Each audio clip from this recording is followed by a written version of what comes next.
All right, and we're live.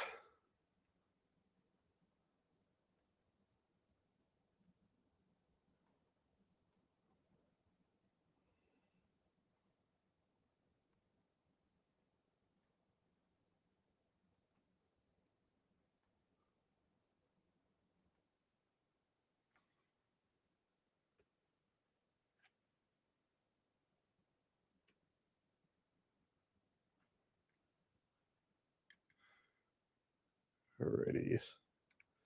Let's get the trains going.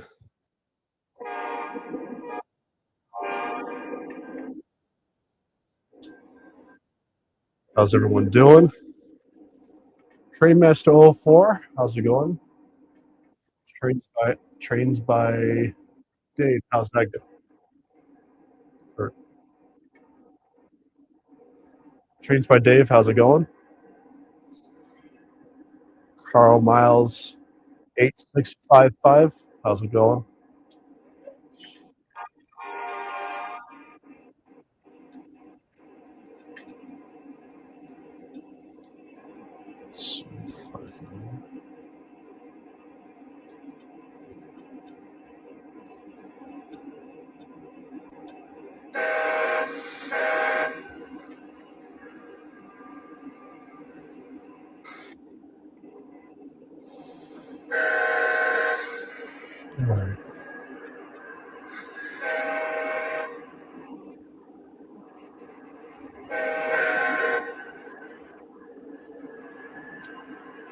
Matthew Oskill Trains, how's it going?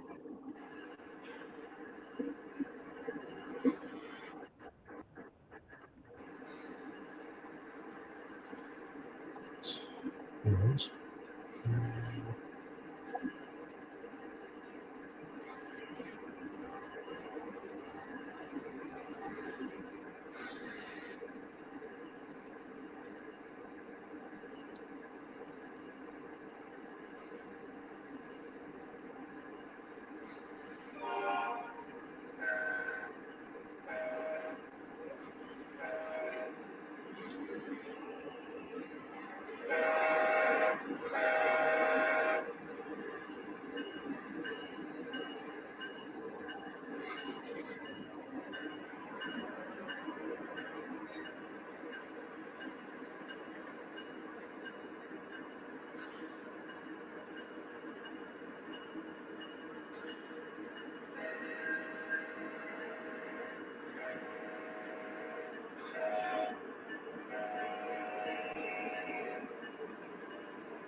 Alrighty.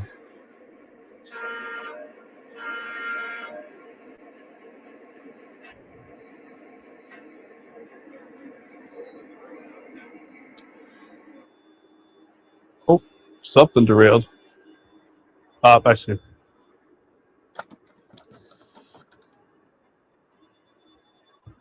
right, let's try that again.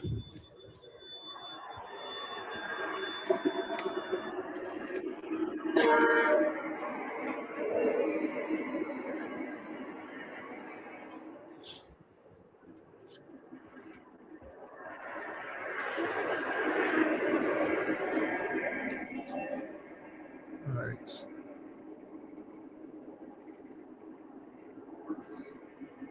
Let's look at some comments. Trainmaster 04. I actually still do have the Santa Fe Hudson, in case you're curious.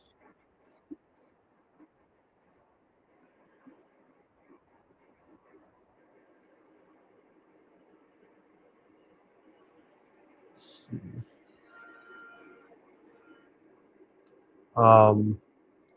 Matt, I am running on the outside some Canadian National ET44s with a Canadian National ES44 as one of the units, and then it's pulling a mixed modern freight on the outside, and then on the inside I have a Sioux Line consist with the multi-unit train, or the engines being a GP35 and two GP30s, line of legacy. Pulling my 70s themed freight consist.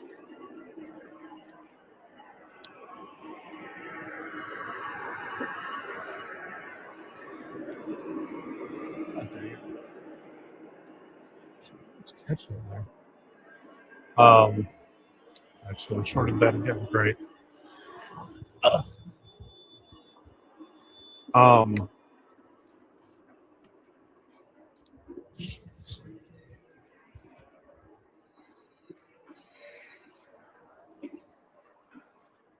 Yeah, so Canadian National Canadian National ET44s in ES44 on the outside with a modern mixed freight on the middle loop. I got my 70s freight with what is it? GP35 in the front, and then two Sioux GP30s as well with it.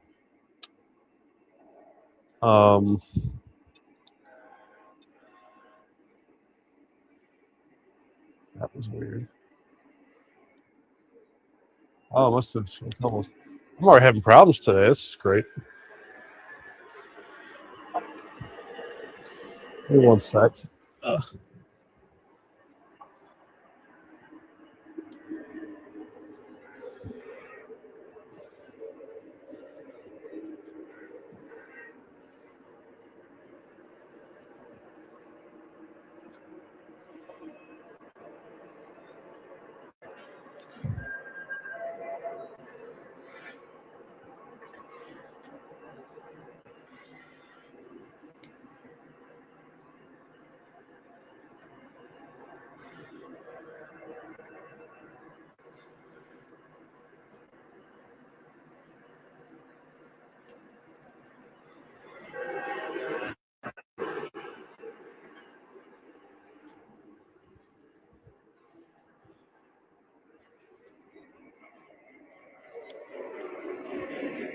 All right, so anyways, so I was saying I've got some Sioux Line diesels on the middle track, one being a GP35, and then the two others is a GP, or two of them are GP30s. And then the inside got a custom painted, or not custom painted, but a Line of Legacy Sioux Line 460 with a custom painted smoke box and firebox that our good member and friend Bob Shaw did for me. So that's what we're running tonight.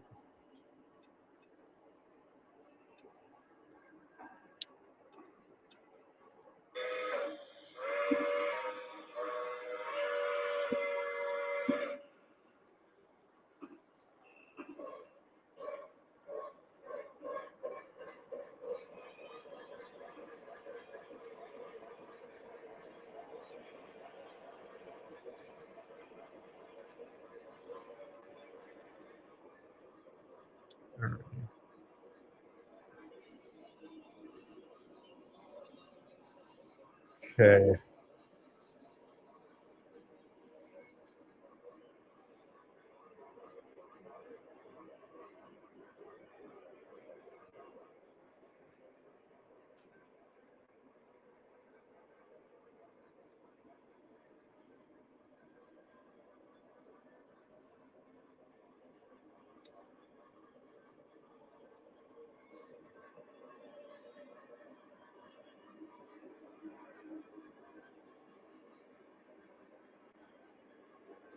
All right, let's look at some comments. Train.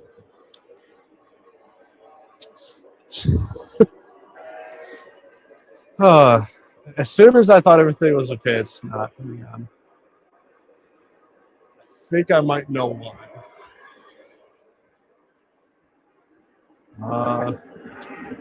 I see.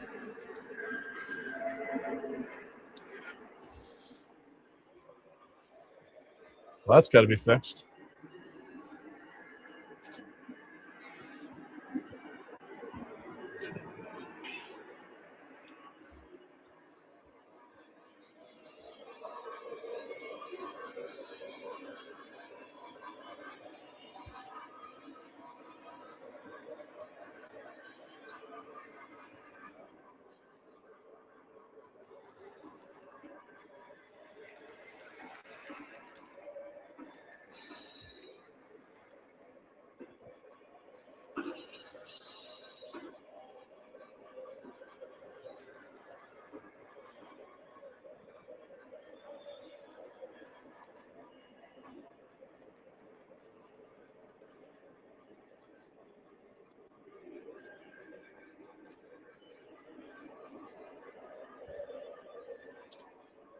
All right.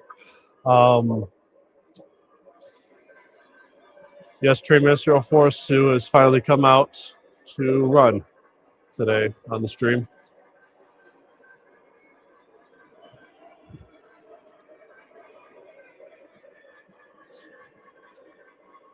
Matt, do I still have the Beano units? Yes, I do. I haven't brought them out. Yeah, I still have to do some oiling on those too. Okay.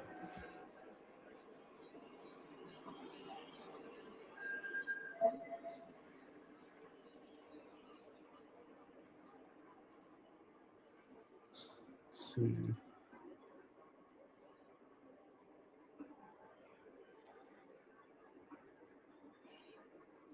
Yeah, Traymaster, I mean, I have a feeling that MTH kept the Santa Fe tooling, if I had to guess. But who knows? Maybe Lionel just decided to pull a fast one on them and decide to buy the tooling when MTH was selling off their stuff. Actually, let me do. Where's that?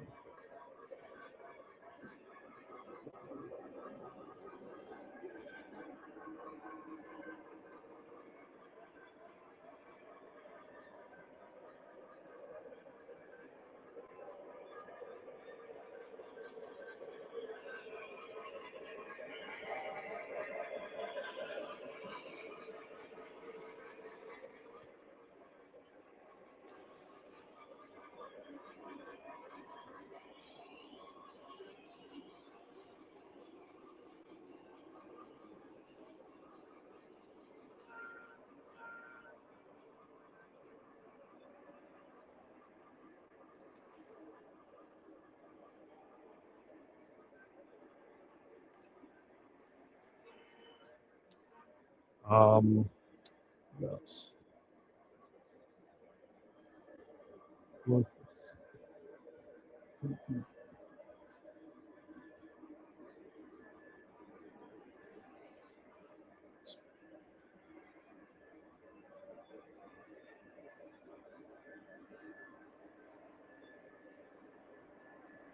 Russ Rocking Old Railroad, how's it going?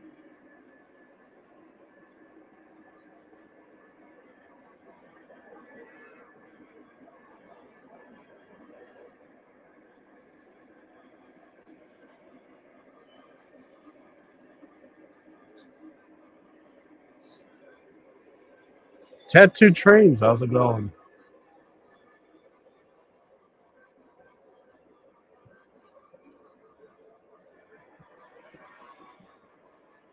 All right, I think we're good so far.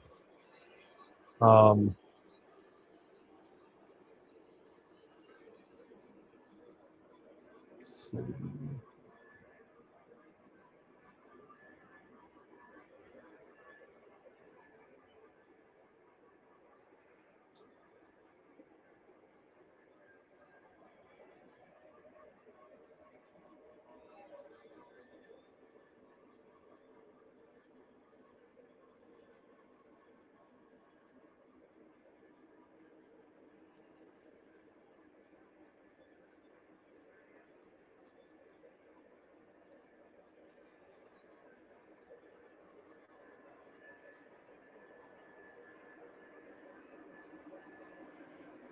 Hey Sky, how's it going? Let me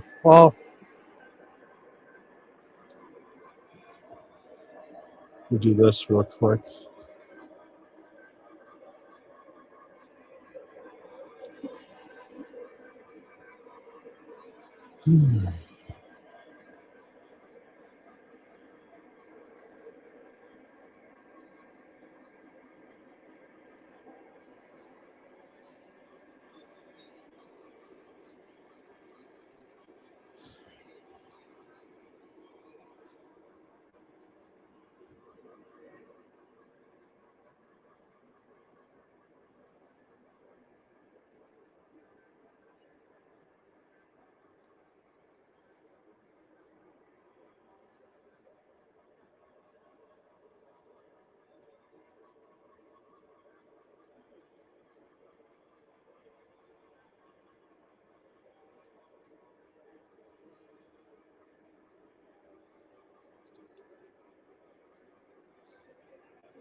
Alrighty.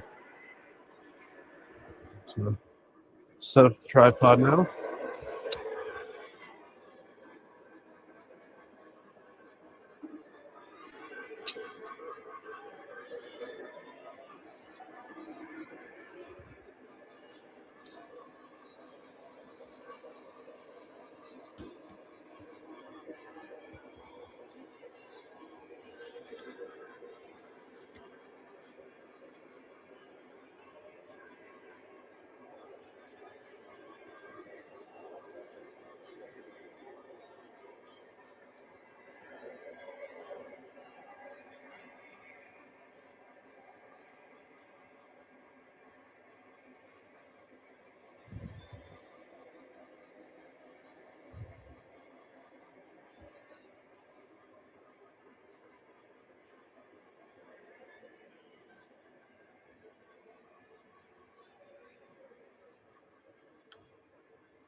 There we go. Okay. So that's all set. Alrighty.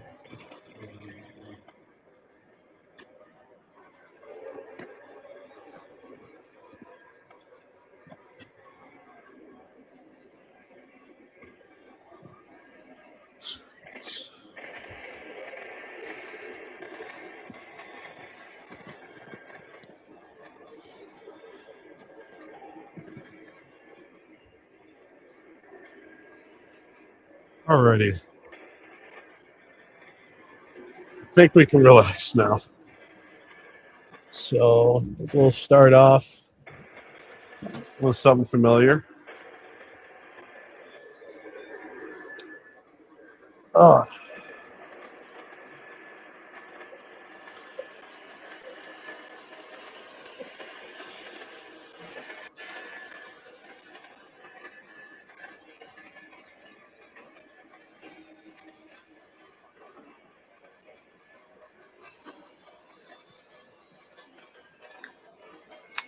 So for tonight, what I'm drinking is starting off with some Yingling Black and Tan.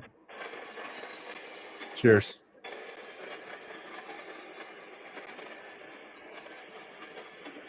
Also, I think for tonight's stream, I probably won't be on for too long. So.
Order this up real quick.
Mr. Shade's Trains, how's it going? So, Matt, you'll be surprised, but as of right now, there is nothing I want in that entire catalog. That's a huge shock. The only thing that kind of looks interesting is like the high cubes that are in there, but that's about it.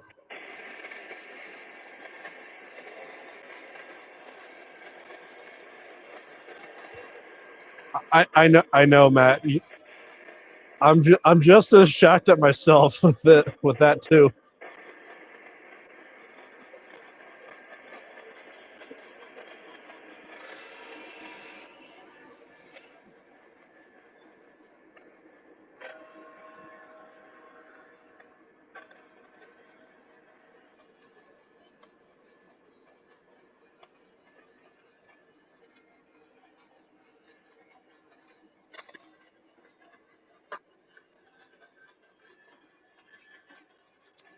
Trainmaster, that is the plan. Should be coming in sometime soon.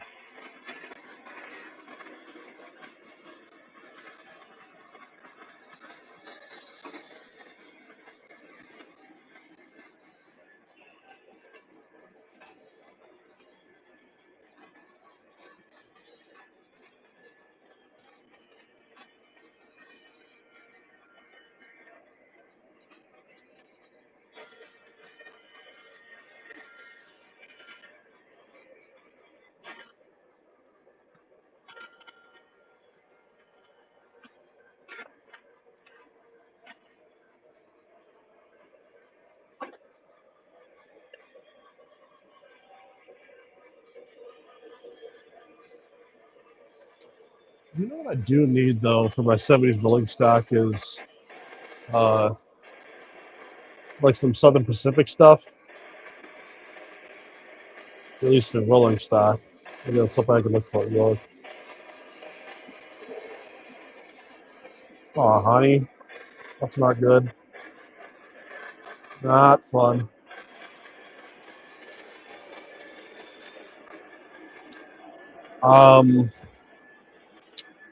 So the next meetup is supposed to be at our place. So we're planning on hosting the next D3R meets. It's like towards the end of February, if I remember. Funny enough, Trainmaster, I kind of want to get some Southern Pacific tunnel motor units back.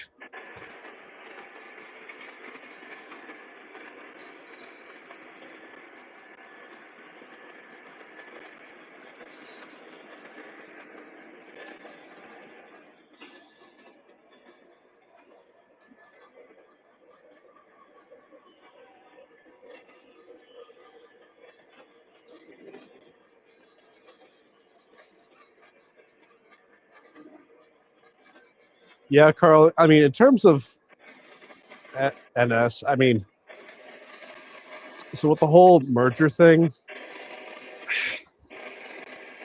the only reason I personally don't like the merger with UP and NS is mainly because it's a monopoly sort of standpoint where I think eventually if the end what is it the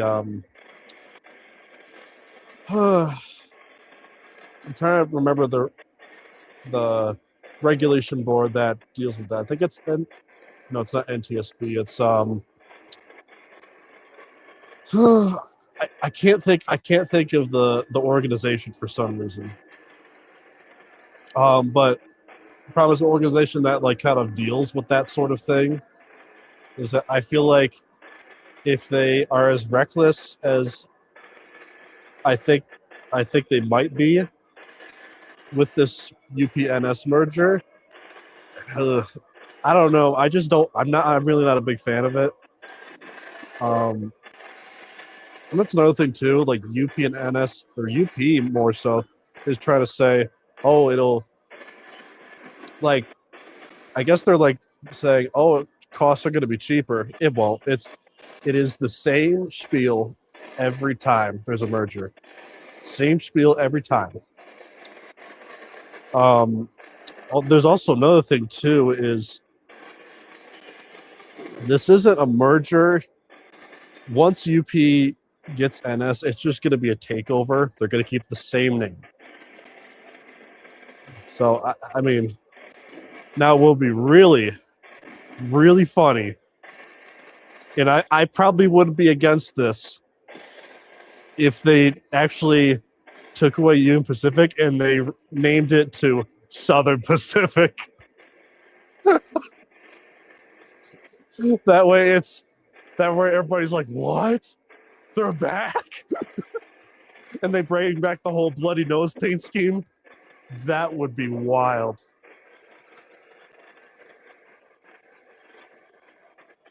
Yeah, I agree, Matt. I mean, as much as I'm not a big fan of just the merger itself with CPKC, I do see the success in it.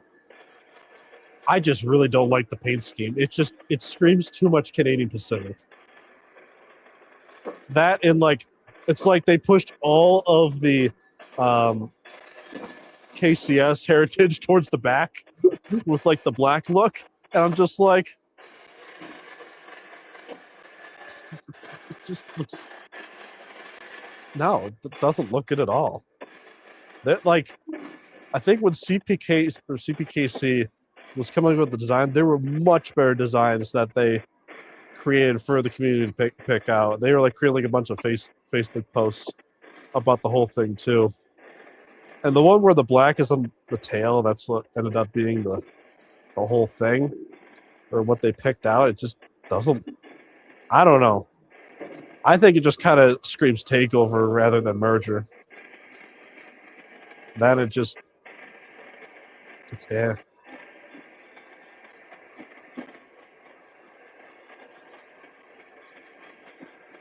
Fair point, Trainmaster. Yes, I know the story of how, with the whole UP is actually Rio Grande. I think the story was it wasn't so much that the railroad took over, the Rio Grande took over UP, but rather it was more so Rio Grande management that took over UP.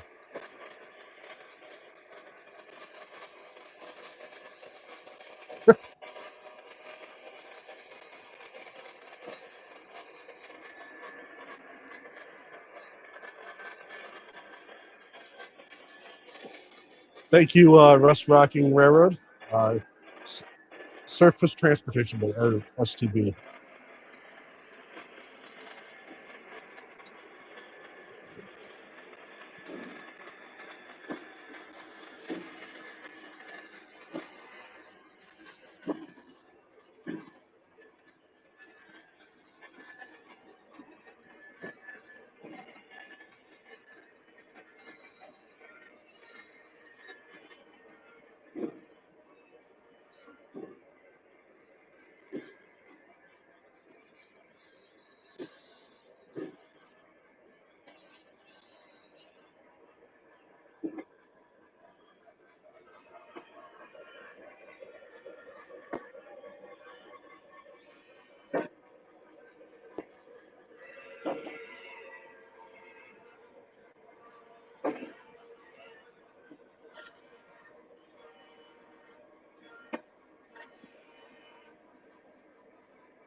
At least with, I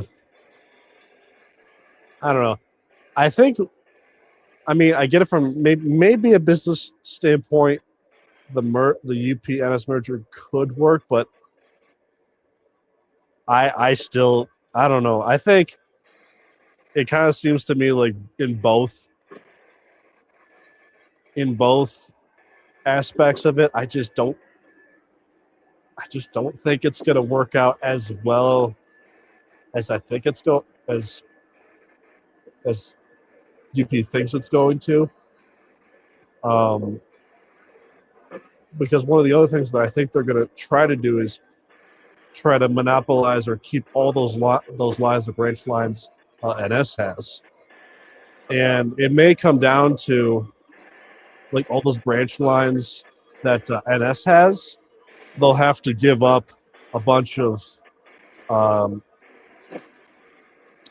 smaller lines that NS has. That might be the deciding factor. And no UP, I just don't think it's gonna. I don't think they're gonna let that go. In terms of like, getting rid of or selling off branch lines to other companies.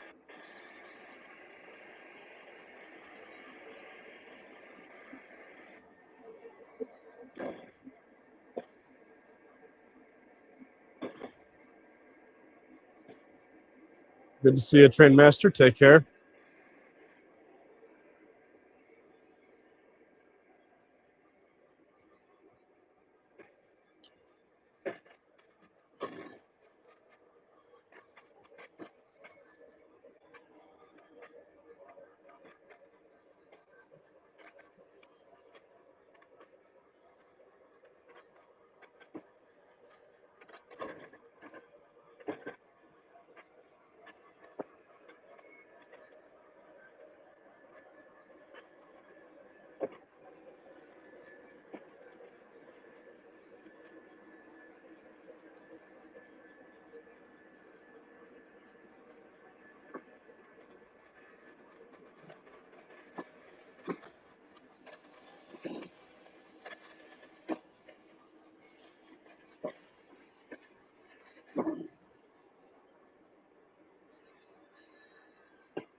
Trains of Lark, how's it going?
Oh, goodness.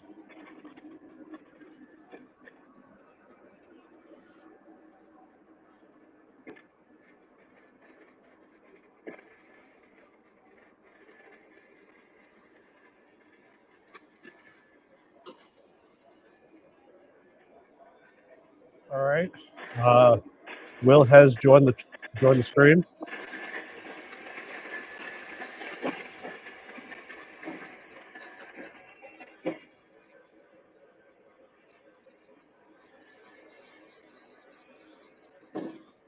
All right. Still setting up right now, it looks so.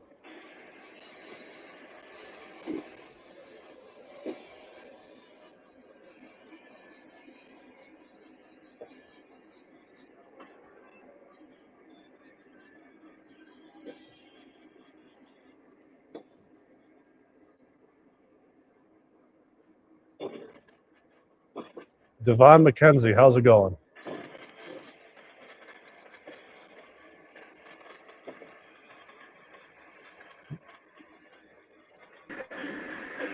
Hey, how's it going? It's going well. Good evening.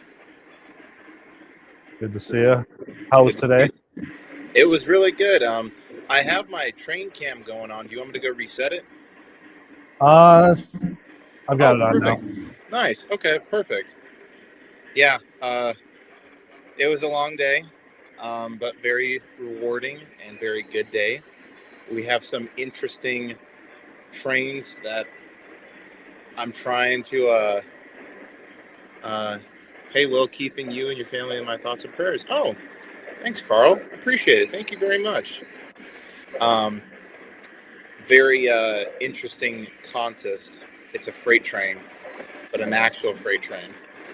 Oh my gosh, those Southern Pacific boxcars in the back, those are nice.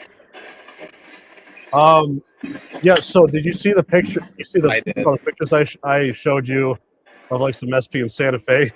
Yeah, I did. Dude, I will tell you this, back in the 70s, you had a lot of color. Yes, yeah.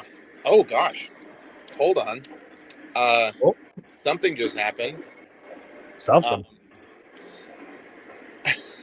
So my DPU, hold on, maybe you guys might be able to see it, but my DPU and I guess my lead units are not synced up together, and they pulled away. So hold on, you guys will maybe see it on my train cam. But yeah, running freight trains is definitely not my strong suit, for sure. Well, I know what'll convince you. Make the train as colorful as possible. As colorful as possible. You know I'm colorblind, right? Right, So but you get the colors that you know that the colors of. That's true. Wait, so check Well, this out. I mean, when you say you're colorblind, are there like certain colors you can't see? It's mainly hues. It's hues like browns and greens and reds and greens and stuff like that. But Okay. hold on, I'm going to slow down 844 so that way you guys can see what this problem is. Now I'm going to attempt to go fix it. Did not think that was going to happen. So yeah, look on the freight trains. Everything looks like everything's hunky dory and everything's good to go. But it's not. And then I see Trainmaster 04 said, "Tell Will I said hello for me." So I'll message him tomorrow. Yeah, see, look at that. They got separated. What the heck? Dude, I don't know, man. So I'm gonna jump back for a quick second. Excuse my dirty thing, but I'm gonna jump back and pretend to play conductor for just one moment.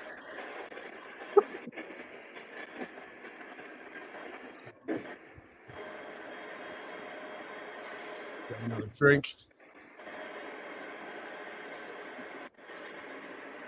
Come back.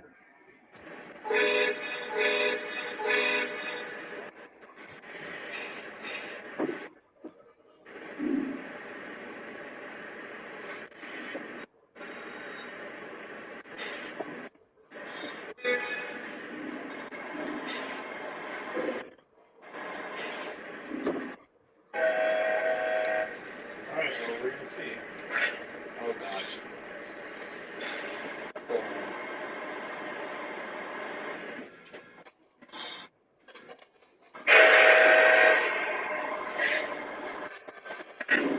I hear that ET44. Yeah. I'm just trying to fix it right now. Okay. Typically, most legacy locomotives, when you put them the lash up, they typically auto-calibrate like the speed it has to go to for all the units. Though sometimes some of them, for whatever reason, just don't seem to. I don't know. Yeah, I'm just trying to create some slack. Oh my gosh.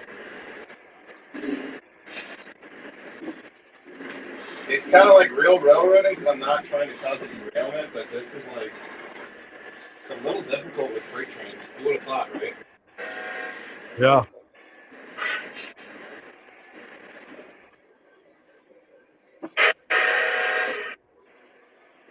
Also, one thing I say is that if you control each engine individually, separate from the lash up, I'd recommend rebooting the lash up itself so that way everything gets rebooted. Because I've had times where I'll, control one of my engines that's in that multi-unit or consist, Right. and I'll forget to reboot it, and then every once in a while it'll just start pulling. Yeah. Or sometimes not even move at all. That's what just happened, and I was like, uh-oh. So I had to reboot the track, and well, I'm just gonna kind of monitor. I guess now I'm playing Yardmaster a little bit, but it's definitely different. I gotta say, I watched Eric's video today where he got some really cool Atlas boxcars, like open door, like all four sides open up. Hey, what's going on, Russ? And you're not wrong. Freight trains are cool, but it's hard because then you start getting so many freight cars, and then I don't know, man. I think I'll go down a rabbit hole. But for right now, like I mentioned, I am just interested in creating a really long coal train. So that's a good start. I have seven cars. And then the next cars that you're seeing right now, those are the ice cold express cars. And then behind that, in 07, right? Or 08. They were really old, yeah. Oh no, I don't know if it was 07, but it's legacy. I know like the set was legacy. Mm-hmm. It was definitely late 2000s, if I remember. Okay. It's late 2000s, something like that. It's a cool train. It's one that I've always wanted. I will say it's a little temperamental. I think what I need to do is just take a brush to the pickup rollers and just kind of buff them out. But they look really good. I really love the locomotive, but I haven't actually turned it on. But yes, you are correct. I did get an ET44. Yeah, I peer pressured him, guys. Let's go. Yeah. Kidding. What's the famous Trains of Lark quote? Wait. I can pull it up. Pull it up. See, we always mess it up. I don't know why. We posted. I don't know either. I posted so many times that okay, real friends help friends buy trains. That's right. That's very, very true. But yeah, I did get peer pressured into not peer pressured. I was strongly not peer pressured. I was coerced, influenced, coerced. But yeah, no, the ET44s are great. I'm kind of glad that I just got one for right now because I think two would have been overkill. But then watching like a couple months, I'm going to say, dang, I wish I would have gotten two. I mean, honestly, like I was telling you, I think one is all you need. It is a really, really pretty locomotive, though. And I love all that lighting that they did. So, like, for tonight, we have an ET44, and then we have a die-cast ES44. And then on the DPU on the back is the that locomotive I'm planning on doing the Microsoft Train Simulator locomotive, which I've still yet to really research how to do it, but it is a work in progress. So, who knows? Maybe coming up, we'll see some more interesting developments. Oh, so be a good video for you to do on the channel is like you doing a decal project. So I would. So here's the thing, right? I would love to do that. I would love to do so much of the stuff that I do. It's just feeling comfortable and feeling fluid, and you know, versus like when it's a recording of a. I would much rather do it live. Or Norm Charbonneau just posted on his most recent video, and I like how he's just talking to the channel versus like you think like you're reading off the script. It's more off the cuff, which is kind of like what I like to do. But yeah, I still need to research how to really do it, because right now the biggest worry is because it's a plastic body locomotive, it's damaging that paint. See, dude, I don't know what happened again. You see what? Look at it again. Something happened I see again. what it is. Don't know what happened. I think I'm just gonna take off that DPU. I think 2 locomotives is plenty. Yeah. What do you think? Or you could add it To the behind middle? to the middle. To the middle. What about? Okay, I wouldn't say to the middle of the consist, but like add it with the 2 on the units front. in the front. Yeah, I think I'm gonna do that. Here, I'll be right back again. I'm gonna go play conductor. Excuse me for all the. Oh my gosh. Hey, this is real operation. What's that? Oh, I saw that. Okay. Well, hold on. This is about to be terrible. Oh boy. Oh. I'm gonna show you guys like exactly what just happened. So we legit had a major derailment. No way. Oh my gosh. Look at that. That's like a straight up. Wait, derailment. did you connect to like the -9 to the rear and it just? Yeah, I guess it just started pulling. I guess so. Dang. That's not fun. That's for sure. But It could be a whole lot worse, though. I will tell you that. It could have been going at speed or something like that, or. Well, it could have been like unstoppable. Oh my gosh! Yeah, basically. So even model railroading has derailment. Even while railroading, there's always a derailment like that. Yeah, there's always something. So what I'm going to try and do, excuse me, I'm just going to fix that real quick, and then we'll get back. So time me. I'm going to try and do it in 2 minutes, but let's see. 2 minutes. Okay, so you start at 9:59. Oh, great.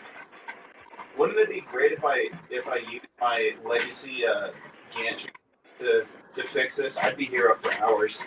Oh my god, no! I think the thing is, at that point, you might take as long as how long it actually takes to reveal a car. At that point, if you did that, like I'm talking about real life. Oh like yeah. Those, well, talk about like going off the cuff, having a straight up derailment on live. Listen, I mean, you're like, oh, I like off the cuff. Well, derail. Yeah. I don't know. I may need another time extension, because that where the car's derailed is not in the greatest spot. Dang. If this is another reason for me to make an access hole over here, I don't know. Now I need to physically get on the layout now. Fantastic.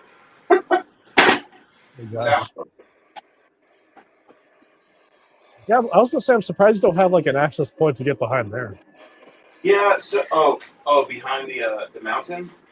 Yeah, or at least like somewhere that kind of like gets far enough there to where you can reveal a consist like that. Oh. So there is an access hole where I'm planning on putting a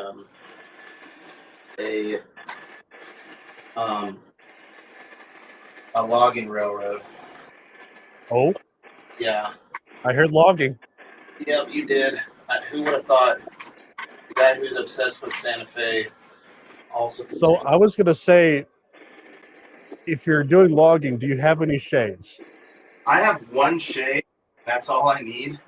And older K line shade. That line actually purchased the tooling, or they didn't purchase it. I guess they absorbed it when they absorbed K line.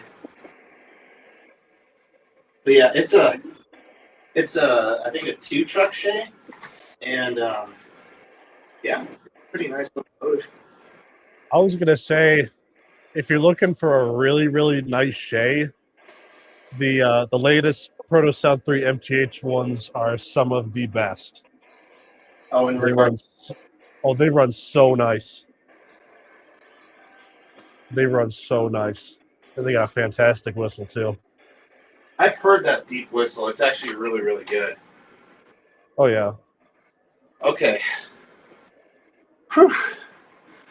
All right, we're back, but I'm gonna have to depart in just another second. But we're gonna. I was gonna say I would decouple the Dash 9.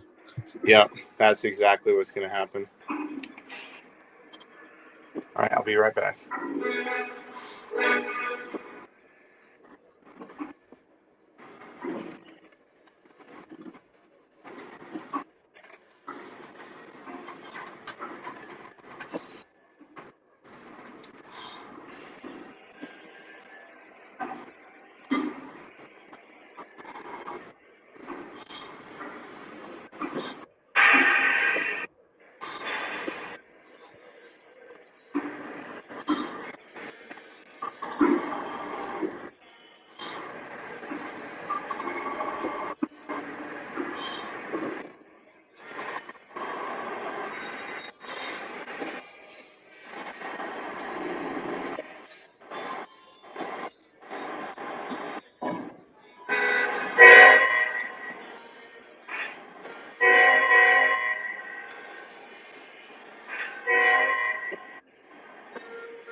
Okay. Kind of back in business. Kind of back. All right. So, Dan, how was your day today? Oh, it was good. I mean, I did take a nap earlier just because I think I got like 4.5 hours of sleep last night, which I can handle. So like as soon as I got to work, I'm like, okay, right to the bed. Yeah. And I'm just like, So did that, and then I had some spaghetti and meatballs for dinner. Oh, nice. Okay. Heck yeah. That's a lot of power. No, that's a lot of diesel. That's not enough power. I can't get another ET44 right now. You need more power. More power.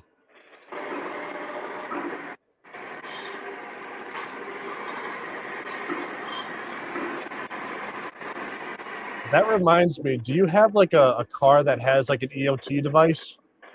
Yeah, so I'm running some Vision, the older Vision line ethanol cars, and they're one of the last car in the Constance actually has an EOT.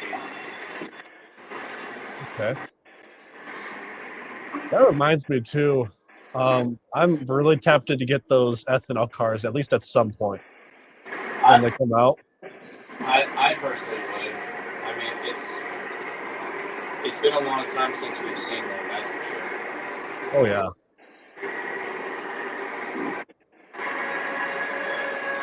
Oh, so you know how we were talking about buildings yesterday? Yeah. There's one more building I forgot. It's a kit you might be interested in. A kit? Oh my goodness! What kit? Well, it might interest you. I figure I would show you. I'm gonna read some of these comments real quick. Russ, yeah, ET44. It's pretty nice, that's for sure. How sweet is it? It's talking about the U30C. It's pretty, yeah. That U30C is pretty sweet. And then pull string derail, yeah, 100%. It literally just, and the crazy thing is, it all happened in slow motion. It wasn't even quick. It was just, Dude, life was creating a cinematic moment. yeah. Love the excitement. Well, just wait. Oh, just you wait. Head on collision. You ain't seen nothing yet. Yeah. So here it is. Oh, Great depot. Who made that? Chama. Banta Model Works. It looks like, focus. Yeah. Is it hydrocal or is it wood? Because I love seeing Norm's videos, but man, I am not a fan of hydrocal. I will. So it's precision laser cut wood. Okay. Perfect fit. Includes size.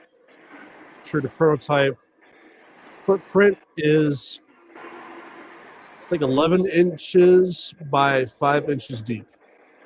Oh, it's not too bad. I have something similar like that. I'll think about that one because I have like a little depot, like freight depot-ish, but it's very heavily weathered, and it was a recycle from a demolished layout. So, but yeah, depending on the price, yeah. Will, you need more power? Will, you need more power? Go for it, Will. Carl's right. You need more power. Okay, just for giggles, I will put one more unit on there. And I haven't even ran this locomotive yet, so I guess I'll be right back again. And I'm gonna program that ES44, or I think it's an AC6000, and that's actually my first AC6000. Is it Santa Fe? No, it's BNSF. It's the locomotive. Oh, it's the one from the set. The set, yeah. Yeah. Which reminds me that the cars in that set, don't they light up? Though, no, not similar like the you're thinking of the MTH Coors line or the Coors Express. Yeah, I'm like there's I thought there was some sort of feature in there that's on those box cars. So there's like little lights on there that, yes, they do light up, but again, it's on the sides. On the inside, there's I see it now. Yeah. Yeah. So on the inside, there's one that you can open up, and there's like lettuce. There's another you can open up, and there's a sounds car, and then it is really loud as if I go to speed. So I'm going to turn it down just a little bit. I was kind of wanting 844 to highball a little bit. And then the other one is a smoke, like where it smokes and then smoke comes out. So, all right. Oh, that EOT does look pretty cool. I'll do a close up on it in a little bit. But yeah, let me go program this, and we're gonna make some more. We're gonna create more power. More power.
This ET44 is pretty good. I think you're starting to really like it now. Yeah.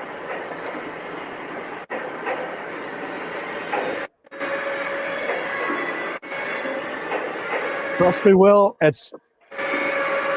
get the ET44s now, and the next time they run them, they're going to be a lot more expensive. I'll tell you that.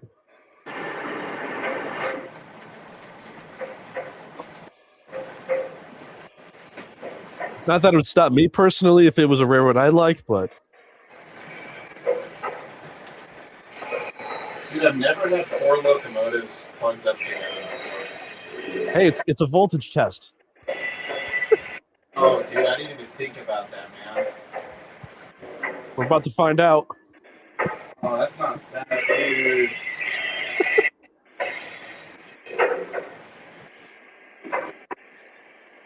I'd imagine your layout should be able to handle 4 units, but We'll see. I've never.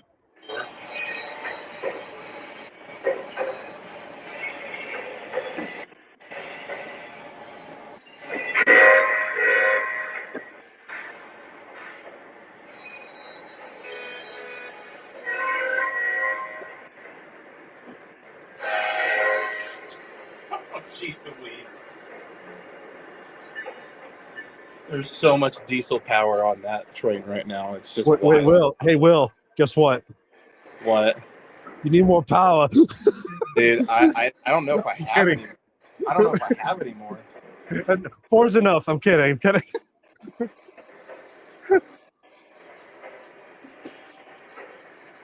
Actually, I think unlike those really long BNSF trains, 4 units is equivalent to probably like a mile and a quarter worth of train.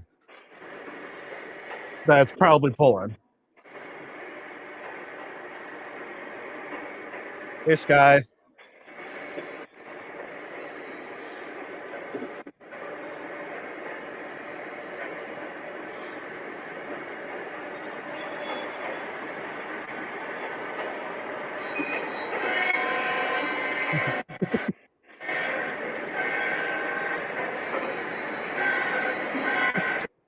Carl Miles says, "Will get another ET44, more power." Oh, so Hey, one Scott. other thing, Will, is I think probably 3 years ago, I did a 10-engine latch up on the layout. Dude, that's just not right. 10 engines. I will show you it. I will show you after the stream. Okay. So look here. Now we're gonna. I'll slow it down just like a little bit. So here we go. Hold on. Let's get a look at that ET44 goodness, or as Ben would say, that orange box goodness. Yeah, dude. Orange box gangsters, chug lifers. I love how. So there's 1, 2, 3, 4. Holy cow, dude, that's a lot of power. I've never had 4 locomotives. The craziest part is that is still prototypical. Yeah. For it to have that many engines.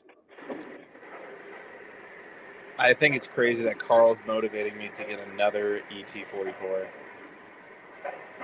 It's out there. I know where it is. It's just, do I pull the trigger? Especially with tomorrow's auction, I'm like, ooh.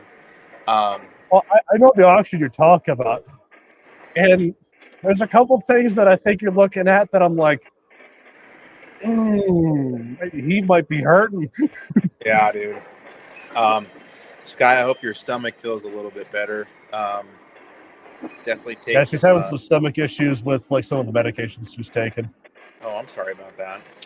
It's not fun. Sky, not fun. Sky, it's going well. We had a. Who was it? Was it Russ or was it Carl? I would describe it as a major derailment. We had a major derailment, like a straight up train wreck. But no, and then I was strongly encouraged to add more power. and now we're just running trains and just having fun. So yeah. Oh, Wipeout, Wipeout, how's it going? dude. Cody, oh my God, what's up, man? Dude, Cody, you're not gonna believe what's on the layout right now. I won't even say it's a prototypical freight train, but there's a freight train of mixed consist, and it has 4 locomotives. Who would have thought? And then honestly, I'm pretty happy that my FEF is running as good as it is. Honestly, I've not taken that out in probably 2 years. No, yeah, 2 years. And I'm just happy it's out now. Just getting some miles underneath it. I will say, I saw Tattoo Train's video yesterday, and when I saw his FEF, I was like, "Oh crap, we're both gonna have FEFs." But I was like, taking off locomotives and putting locomotives back on the layout is so. I mean, so I already know a couple of guys that have that particular release of FEF that you have. Yeah. Really nice. I always loved that one too. But because the latest and greatest one has that same whistle, I'm like, yeah, I kind of like the newer one just a bit better. Just a bit better. I gotta say though, the road specific crew talk is pretty incredible. Oh, I know. I mean, also, go ahead. I was gonna say I like road specific crew talk, but the only reason I actually prefer it in Vision is because just in case if I don't like the sounds in a particular locomotive, and if I'm able to, I can change out the soundboards. Okay. And not having it call out a completely different locomotive, at least in the regular legacy line of locomotives. Right. I have been nonstop this winter, Will. It's been horrible. Yeah, for the past, I think almost 3 months, she's just been getting sick. Me too. Oh, that's not good. Is it so? Everyone that's in the chat, is this unbearably loud? Because it does sound pretty loud on my end, but I want to make sure it's not sounding loud on your guys'. I don't really hear much actually. So okay. If it's too loud, please just let me know, and I'll slow things down, or I do want to see one thing though, because I was looking at my ST70 coming through these Atlas 072 switches, and I want to see because I saw like a little bit of a jolt. Okay, maybe that's just how it is. As it was rounding the curve, it kind of did like a. So. Oh, did it like wobble a little bit? Just a little bit. It's, if I remember, it's usually due to maybe a wheel or axle imbalance, I think. Okay. Gotcha. Because, I mean, if it's doing that, it's typically the wheels. Something with the wheels that are just, I wouldn't say defective, but just like maybe one of the wheels has like a flat spot. Yeah. Believe it or not, it can happen in O gauge. It can happen. Flat wheels fixed. You can head out. Flat wheels fixed. But I think most of the time it's usually just a warped axle. I think. Okay.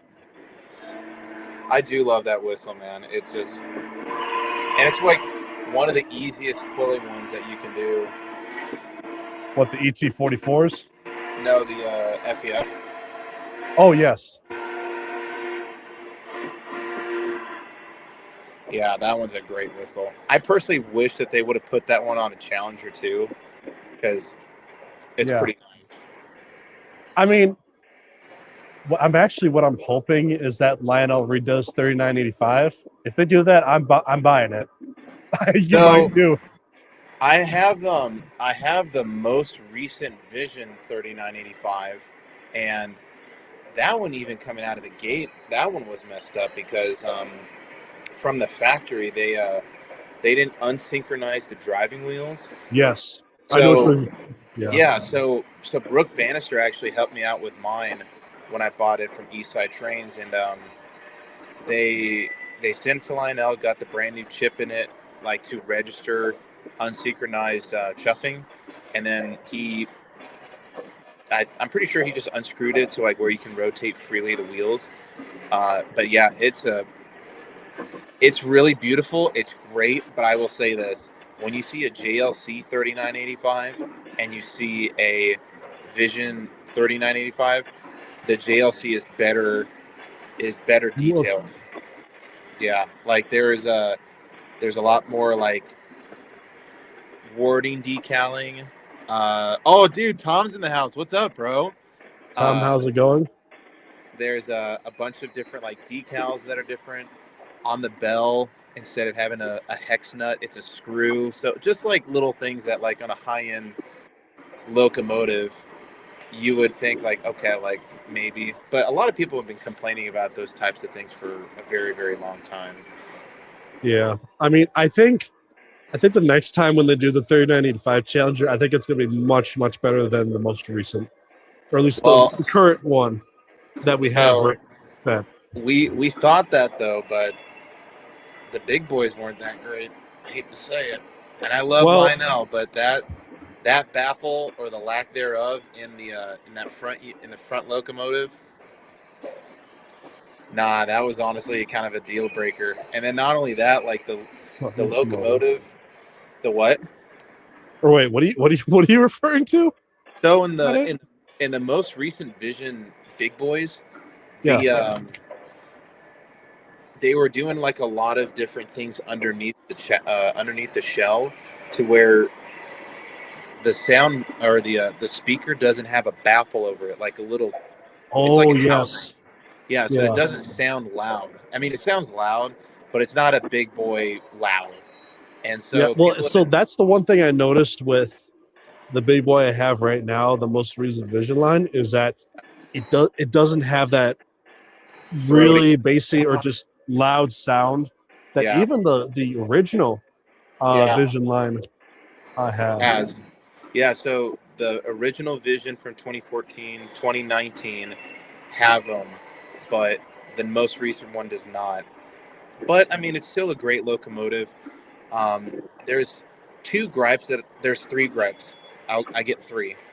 Um, oh, they should make a ET-44 in Western Pacific. If they ever did that in a custom run, I'm sure Cody would snipe that up Dude, immediately. I will personally go to Stu Rankin and say, hey, listen, I got a proposal for a custom run.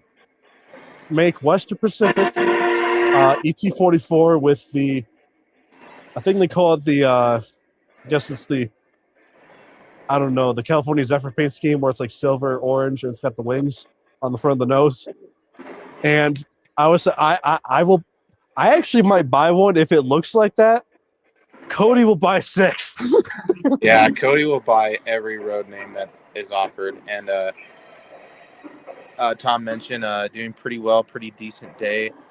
Hopping on to chat and catch up. Heck yeah, brother. I'm curious to see if you can send some pictures on Instagram, those Atlas heavyweights, because I saw Eric's video and those heavyweights look pretty nice. And I'm like, The MTH ones? if Or those are not MTH, MTH, but Atlas.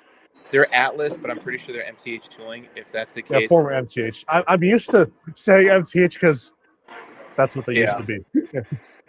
I'm excited to see what those look like in Santa Fe.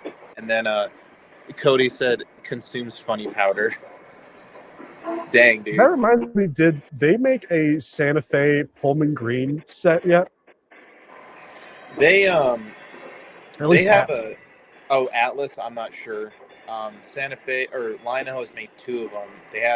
You had the Scout, and then there was an earlier one back in Team CC. It was all green and everything. Next week, honestly, I might do that. Next week, I might do. I'll do like Santa Fe Steam passenger, and then Santa Fe Steam with reefer cars, because you guys know me. I love my reefers. Well, so here's what I'll also do is to convince Will. Actually, here, I'll show you real quick. So there's another thing I gotta convince Will of.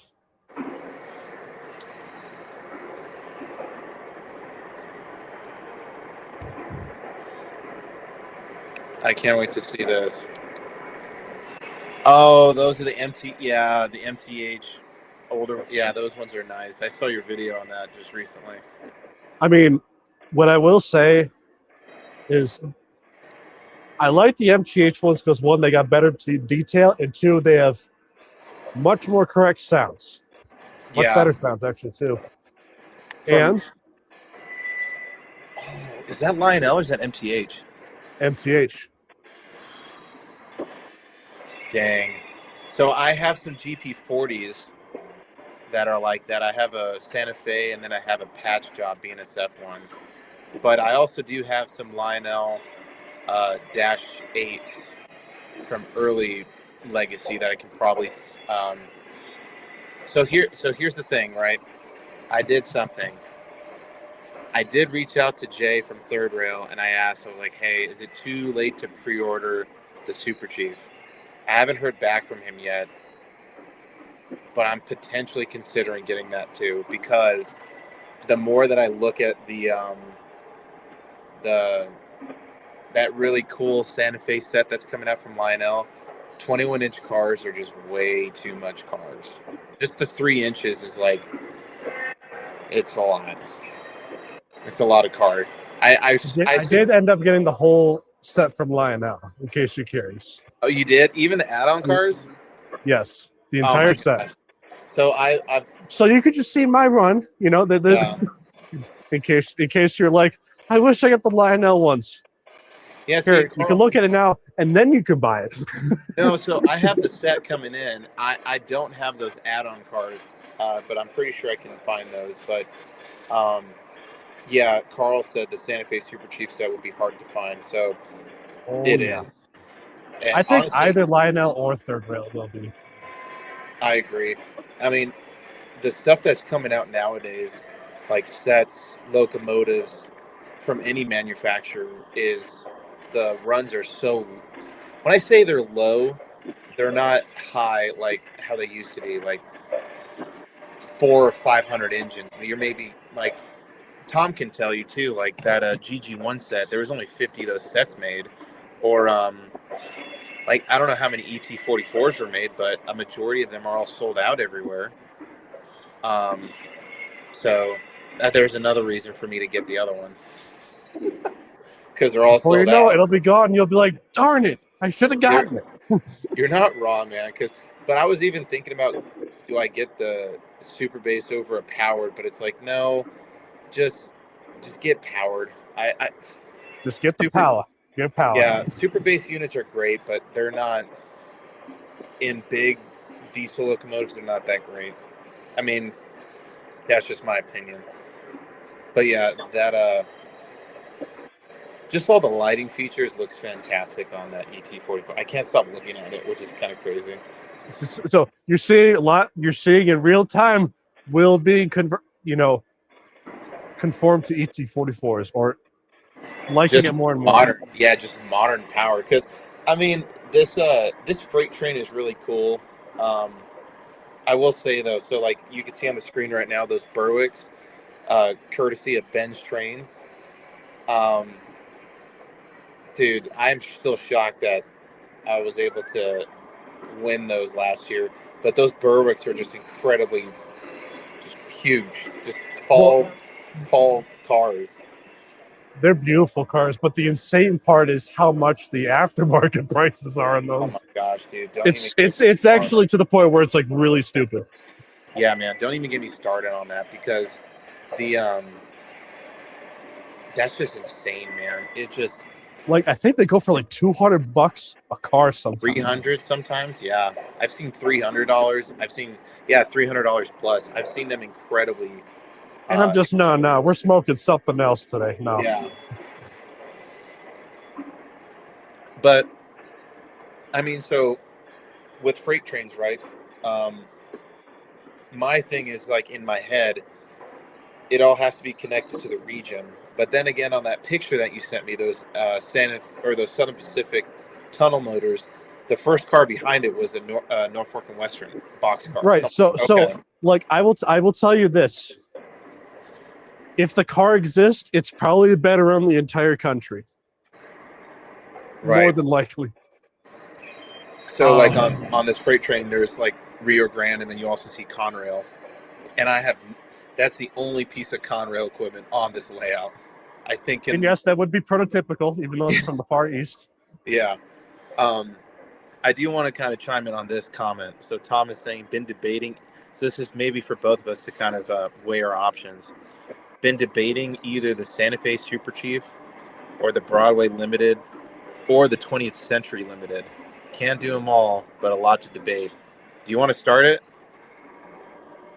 Well, the one thing I would say, what railroad do you enjoy the most? That's kind of the only thing I would say, because all those sets are iconic and fantastic. Preferably, you'd like to get all of them, but if there was one that you'd had to have, but it sounds like all of them are the had-to-haves. Well, okay, so out of all those sets, right? So the Broadway Limited is the Pennsylvania one, right? Is that a K4 that they ran it with in the catalog? It was in the catalog, yes. So prototypically, it ran with other pieces of motor power. Okay, so in my personal opinion, I don't think the 20th Century Limited, the one that just came out recently, is I guess mostly. Is he talking about third rail or Lionel? That's I think he's talking about the third rail, or no, the Lionel big sets that are coming out. I personally don't think that the 20th Century is a good set to get personally, because I know in his collection he also has a New York Central 5344, which in that set, that locomotive's also gloss. It's not matte. So you have this whole line of cars, and then this incredibly shinier than, I have the 4014 in the Roundhouse, but the shiniest locomotive I've ever seen. That's my 2 cents. But with the Super Chief now compared to the Broadway Limited, I'm not being biased. I think the Santa Fe Super Chief is better. It's the first time that we're getting it's the first time we're seeing all the ABBA powered. It's also the first time that we're seeing ABBA with sounds. I don't know if that's going to happen again. And then you're getting all of like the cool, impact sensors and all the other fixings and everything like that. So in my opinion, that is what separates that set from all the other ones, because you're just going to get another steam. And I'm not saying another steam locomotive. I love steam, but it is another steam locomotive. So that's just my 2 cents. I mean, so the one thing I will persuade you from doing, if you're looking at the Lionel 20th Century Limited, don't even bother. Don't even bother. I'll tell you a little story about that. When I first got it and opened it up, I'm like, wait, you have the newest one? I had it. Oh, so was it gloss, right? That's what I've heard, and that's what I've seen. No. So if you're talking about the 20th Century Limited, like the Dreyfus Hudson version. Oh, I think he's talking about the one that was in the Vision Line one, not the Dreyfus. No. I mean, I was going to say, if you're talking like, the Dreyfus Hudson one, don't even bother. That. No. Every time I think of that one, I'm just. When I opened up that locomotive, I'm like, I hate this. Yeah. And I really wanted that one to succeed. I really, really did. I think everybody did, but I know, man. I know. It frustrates me, and it just. Yep. But here's the thing. I despised it so much that I'm like, I don't care how much profit I get from it. I just want to get rid of it. The entire set. And I got the MTH one, which I would argue is a lot better. The color alone is just and that's probably one of the ones. Well, so Tom, we've been kind of going on about this, but Are you talking about Sunset or Lionel sets? But yeah, dude, like look at that. Are you kidding me? That's how it should have looked. Right. I mean, it's a little darker than usual, but it still looks really good. That's a lot darker, but that's how it should look, man. Yeah, I mean, I'm talking about like from the previous MTH run, it's a tad darker. But I mean, it still looks really, really nice. Gotcha. And you know what the best part is that I actually have a custom whistle and basically sound set on the Dreyfus Hudson as well too. I wish I had the I guess the knowledge to make those custom sounds or to put custom sounds in those locomotives. Yeah, I mean, in terms of like custom sound sets, the ones that are easier to figure out is like just basically copying and pasting sound files from other MTH locomotives. Okay. Tom did confirm he's talking about the Lionel. Let's see. Is he talking about? Okay, so all like the Lionel Santa Fe set, Lionel 20th Century Limited, the not the Dreyfus Hudson, and then the Broadway Limited. So that's a tough one. So I say Santa Fe. I would say Santa Fe too, because of just the amount of features the set alone is going to have. Yeah, man. Like, and here's the thing: is the ABBA set that Will was talking about? That's just the whole set of locomotives. We're not even talking about the other cars that are in there. Yeah, and like I think it's supposed to have like 6 sound cars, I think, or close to it. I think it's either 5 or 6, man. But that thing it's going to be the loudest thing that you're having your way out. I mean, and here's the thing: I like loud. Well, yeah. So I mean, on live like right now. So I'm gonna turn down the stuff for a second. Dang, even like okay, but even the I mean, every single thing is going to be powered and have sound. What up, Newt? What's going on, brother?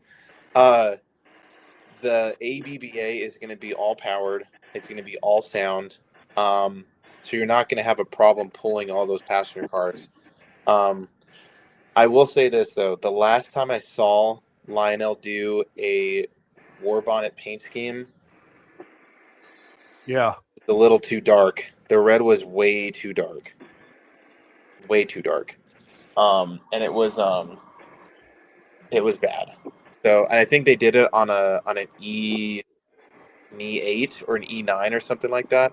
So E8, E9. What was it? Actually, yeah. I might know which one you're talking about. Oh yeah, wait. Oh my gosh, hold on. Carl is here. Can you still see my video even though I'm on a separate screen? I can add it in. No. Like, can you see my face right now? Oh, I can see your face. Okay, and it's still moving and everything? Yeah. So check this out. Carl just said, I think it was Carl that said, it has a cam. It has a camera in one of the cars. That is wild. Oh my gosh. So here's everything, right? 2 Legacy F3 with sounds. Oh, hold up. Okay, I'm mistaken. So excuse me, I said something wrong. 2 Legacy F3s with sounds, powered. 1 powered Legacy F3B with sound, powered. 1 Super Bass F3B. An 18-inch Vision baggage car. 21-inch Sleeper sounds car. A 21-inch Vista Vision Dome. 21-inch Sleeper sounds car. 3 21-inch sleeping cars. A lounge observation car. That is so much train, dude. Well, like how many cars are there in total? Usually 10, right? There's a 1, 2, 3, 4, 7, 8. There's 8 cars in that. Oh my god. Okay, come on. 8 cars. That's incredible. So that means I need to get 2 more. Okay. Jeez. You know what's Well, crazy? because so here's the thing is with the Super Chief set, you have to have 10 cards. You just have to have 10 cards. I think the whole set. I think the catalog came. I think it was a lot longer than that. I thought there were 2 3-packs or 2. There were 2 2-packs that was coming out.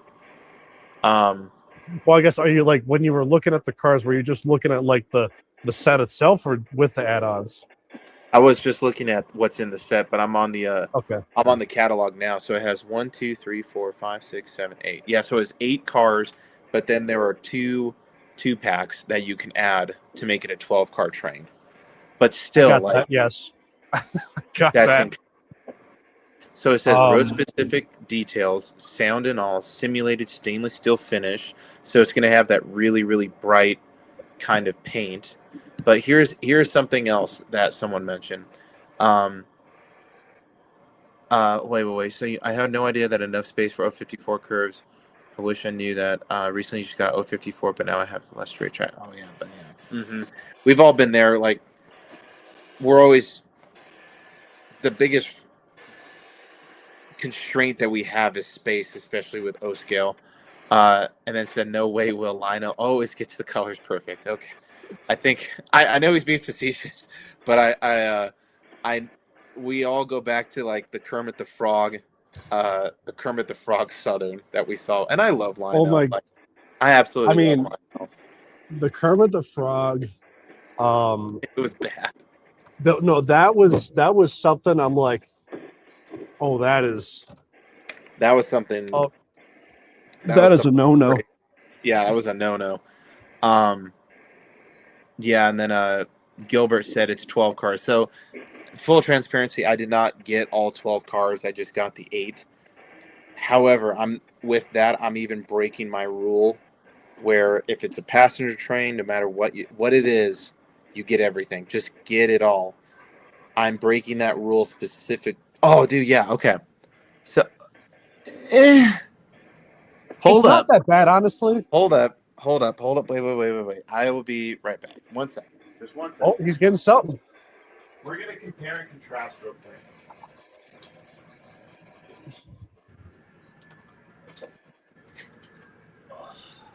Dude, we have almost 20 people on stream right now. Let's go. Thank you, everyone, for the support. This is great. Thanks for coming. So, here, turn on. You could turn off my train cam. I'll get things going on in just a second. But if we both enlarge our screens, that way they can see the comparison between the 2 versions. Let me. PABs, more power. I have them. I swear. I promise you. But yeah, this is awesome. Great Railroad Productions. What's going on? Happy Thursday, but good evening. So you have the most recent run that just came out a couple of years ago, but right? It was so this one was done in I think you're muted. 2017. Am I muted? Oh, I can hear you, but can you hear me? Is it me? I think it's you. I'll be right back, okay? Gosh dang it.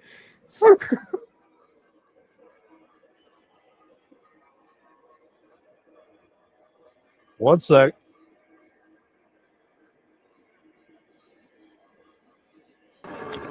Okay, can you hear me? Yes, okay. Now we're back. Okay, great. You have the most recent version, right? Not the most recent, but this one was done, I think, in 2017 or 2018. I'm gonna say, what's that cup, dude? Okay, nah, man, this one's the right version. This one's the good version. Okay. So just go like that real quick on yours. I don't know if it's your lighting, but like that yellow. It's kind of my lighting, but look at that! Look at that yellow. That looks like banana boat yellow. I mean, it's a, what is it? Oh my! I mean, it's a little light, but here, you want to know the reason why I still keep these? Okay. I have to They know. are loud. They are really loud. I've heard that. Like They this are particular incredible. release is so loud. Yeah, and this one is it's kind of like my little timid, but there is something about Alcos that are just they're absolutely beautiful. I mean, I will say, like in terms of like an Alco passenger train, they're the these are best. these are the best, hands Yeah. down. Well, okay. We say that, and they are the best.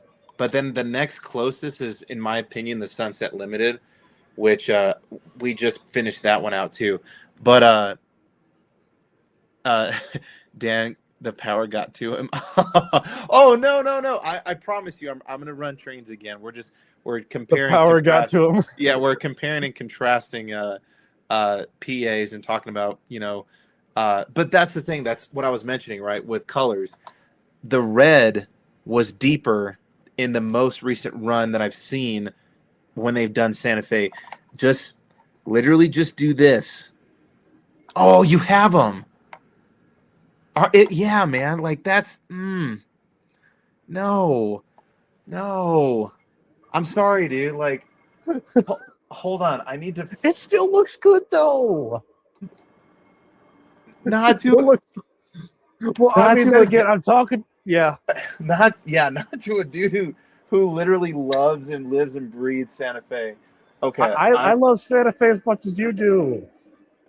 hold up. Let's just see. I'm gonna go put this back real quick, but then we're gonna story time. Oh God, he's gonna educate us. I'm not gonna educate. We're just gonna look at colors.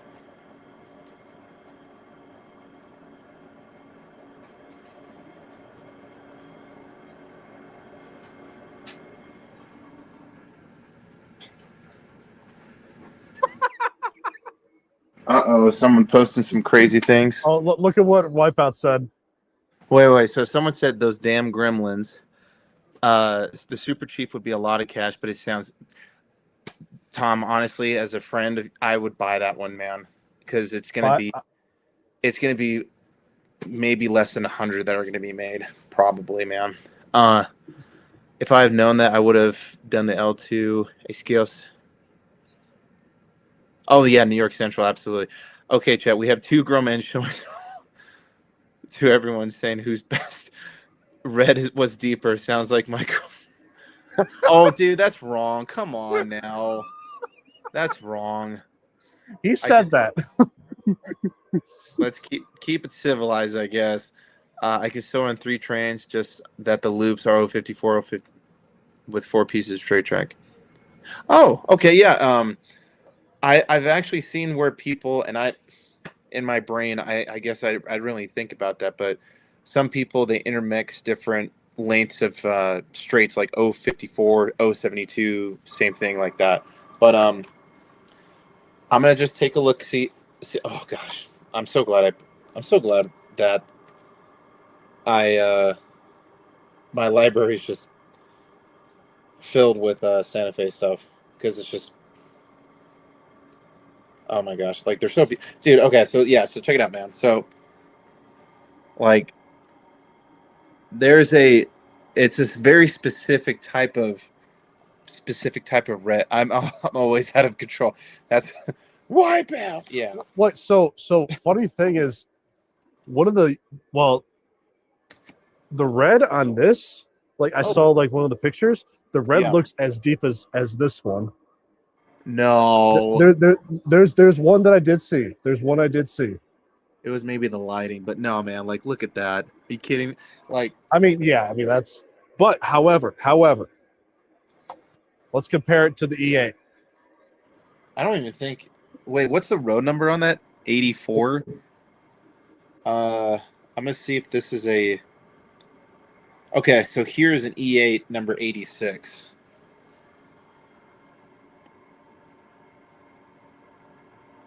I mean, I like how we're both. It's. I mean, at least for me, at least like I still enjoy the look of these. Oh dang! Newt says he likes the red on yours better. Oh man, Dude, I think we're having a house divided right now. This is we're great. house divided on red. Who you thought you guys were coming in for a very spirited type of train running session, well, we have no idea what's going to happen. Now we're comparing shades of red for the Santa Fe. Wait, Will. Here, I'll give you the glasses so you'll be able to go. Yeah, right. Guy, here's the correct red. That's so bad. That's so wrong. That's so bad, man. So funny thing is that like ever since I got these glasses, I'll Yeah. like do this just to annoy my mom. I'll just push the glasses from the center instead of the side, just to readjust. She's like, stop. I mean, I don't Anyway, know. I definitely do think I think I'm happy that I pre-ordered the Super Chief set, but I would be I am too. I would be lying if I said I'm not like a little nervous for the paint. I mean, I don't know, man. I will say it's gonna get concerning if they somehow put pink on the F units. Like if that's the case, oh man, that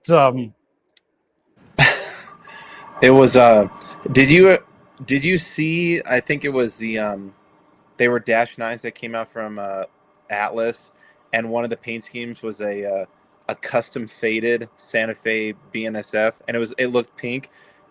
I saw it at Rocky Mountain Train Show last year, and I made a funny joke, like with if you remember Transformers, the very first one from Michael Bay, where Shia LaBeouf is with his dad and Bernie Mac, and it's like, well, with the slick wheels and a custom paint job. I was like, wait, the paint's faded. It's like, yeah, but it's custom. It's custom faded. That's when I saw that locomotive. I was like, oh wow, look, it's custom faded.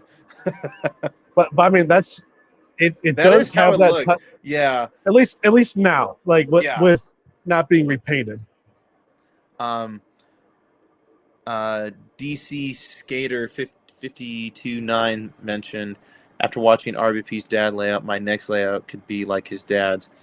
His dad's has two layouts on top and one on. Oh, yeah, the expansion definitely with up and above. I've had a couple people come up to the layout before, and they've offered really good advice. The biggest one I keep getting is very similar to what JD Stux did on his layout, like where it's all one level.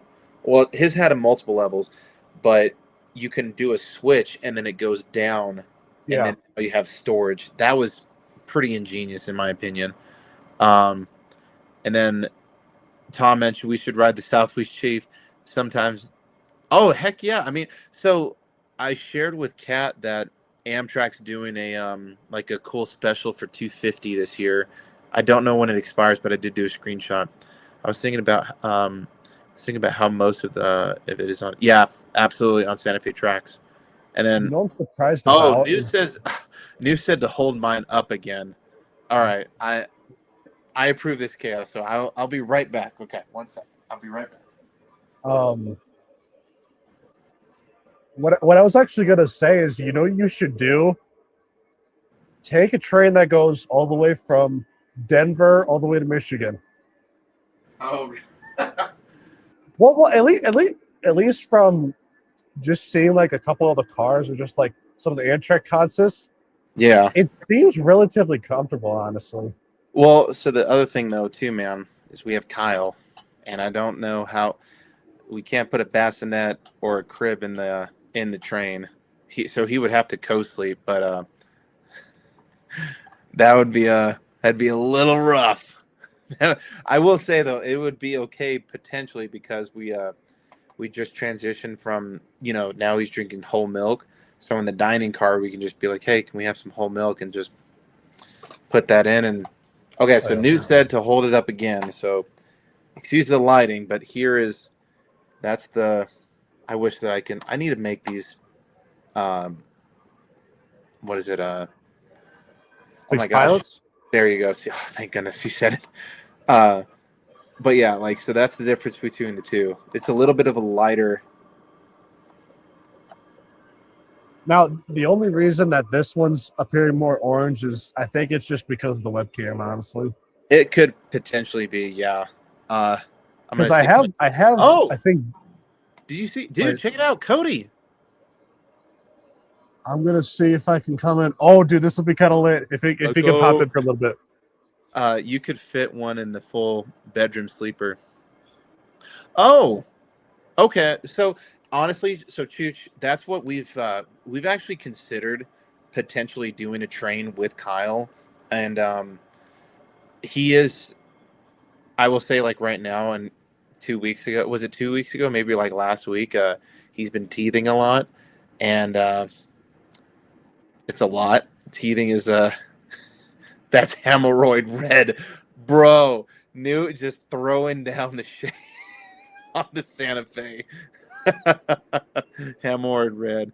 But yeah, the potentially like taking Kyle on a train, an extended stay train would. We've done it on a plane, and he did fantastic. But we'll see how he does it, because we've also taken him on a. We broke it up, but it was like a 14-hour drive. We broke it up into 2 days, but he did great. Carl said fixed pilots. Yep. That kind of layout allows you to have more trains. I would use the bottom one for my leftover. Yeah, 036, and I would agree too. A friend of mine, Leap and Larry, he has 2 helixes that go. It's incredible. It goes like literally to the ceiling, and then he has a ceiling layout. But inside the helix are kind of like not the greatest, like 072 tubular and 072 K line, like not the greatest looking track. That's you have to spend tons of money on. They rerouted the Southwest Chief in the 90s with California Zephyr. Oh, one train though, I do want to. I don't know if you'd ever do this one too. It's like a cruise on wheels, but the Rocky Mountaineer. I would definitely do that trip. Have you ever heard of that? Well, I definitely know of that train. It's out in.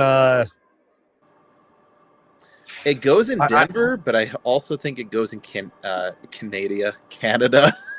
Well, I was Canadiana. There's some Canadian nationals literally coming up right now. Bro, how many ET44s did you get? So I got 2 ET. Well, should I show you how many ET? Should I tell you how many ET40s I have? Sure. 2 Canadian National, 2 UP, and then 1 BNSF. I told you when I saw that they were doing it, I was excited. Yeah, I almost went for the UPs. I thought they were a little too yellow, little. So that was just my. But I will say, like the yellows on the ET. I still love how we're just talking about colors. It's just crazy. On this episode, we're talking about, is this color right? Yeah, is this color right or is this not one? Wait, so I'm just messing with you. I know, brother. I know. Dan's lighting is kind of washed out. Oh, okay. Well, I mean, I was gonna say. I mean, the way my webcam is appearing right now, it's a little washed, so I might have to tweak it a little bit. On my phone, the color is much better. Yeah. Actually, I could do that real quick. The color. Oh wow, yeah. The camera that I'm using is the FaceTime camera in 720p. So here it is on my phone. Okay, it's still a little darker, but I will say the silver on it is very metallic and very nice looking. It's I know what Lionel was trying to do. They were trying to do like a chrome plated. Ooh, I'm still never gonna be a fan of that, dude. I'm sorry. I'm never gonna be a fan of the locomotives. Well, the locomotive itself or the paint? The paint. I'm sorry, the paint. I've almost considered getting every Santa Fe locomotive but I'm not gonna say every, because then I don't have the 482 that they just did, or the crazy, all those different ones. I don't have those yet. But I said yet. Yes, the Rocky Mountaineer runs from Canada, from Toronto to Vancouver. See, yeah. And Carl, like my wife and I, which first off, Dan, have you ever been on a cruise before? Like a ship cruise? A cruise? No. Dude, cruise life. That's why I'm kind of like wearing this shirt. Like, this is the kind of shirt that I would wear on a cruise. Like, cruise life is the best life. I'm hoping, maybe one day when Kat and I retire, we'll just go from cruise to cruise to cruise to cruise because we just love cruising. Um, but yeah, from Toronto to Vancouver, you're going through tons of different geography and different cities. It's basically a cruise on wheels. Which railroad is better, Pennsylvania or New York Central? Obviously, I love the New York Central, and you can't wait I to like see. both. Well, 3001 is coming too, which dude. Well, we're gonna take like a little sidebar, but have you ever seen the Golden Age of Steam? That old documentary about steam locomotives way back in the day. If you look it up on Google on YouTube, it's about an hour long. Fantastic documentary. And towards the end of it, there was this portion where you know the narrator's talking about a son and a father, looking up and wishing and hoping that they can see a big boy run. And it's like, well, we're living in that day and age. Like Oh this yeah. right now, it is a great time to love trains and to love steam because Dude, what if there was a part 2 to that? oh, I'm telling you, like, we're blessed. I mean, we have Oh yeah. so much that's out there in every part of the United States from, with 3001, 3751, 2926, 3415, 4014, 3985, 5511, 4449, 700, 844. 844, 1309, let's see, 1225, 765, You're forgetting my favorite. 614, 90, 89. Hold on. I'm gonna see if I can remember most of them because I'm trying. I talk about it all the time. 2102. Yeah, Yes, 2102. Yeah, 2102. 2102, 425. 765. I said that one, but you Okay. see what I'm saying? Like there's so much. Well, there's never been a time where there's been more engines active than any other point in preservation history. In preservation history, I would agree. At Will least in the E8 more US. power? I love how Carl just keeps throwing this out like Will more power. E8 more power? Have you ever seen the SNL skit Cowbell? Yeah, more cowbell. It's like, guys, just replace it with more power, more power. So, but to answer DC Skater's question, in my opinion, I think the New York Central is better because I think they had a lot more iconic locomotives and more trains that were. I mean, that's where we think when you think streamline, you think of the Dreyfus, you think of the Mercury, you think of the 20th Century Limited.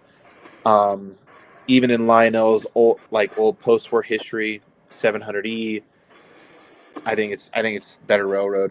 Do I think Lionel will bring the big boys back again? I do, Gilbert. I think it's going to be a while though. Dan, how many years do you think that it'll be until we see another big boy?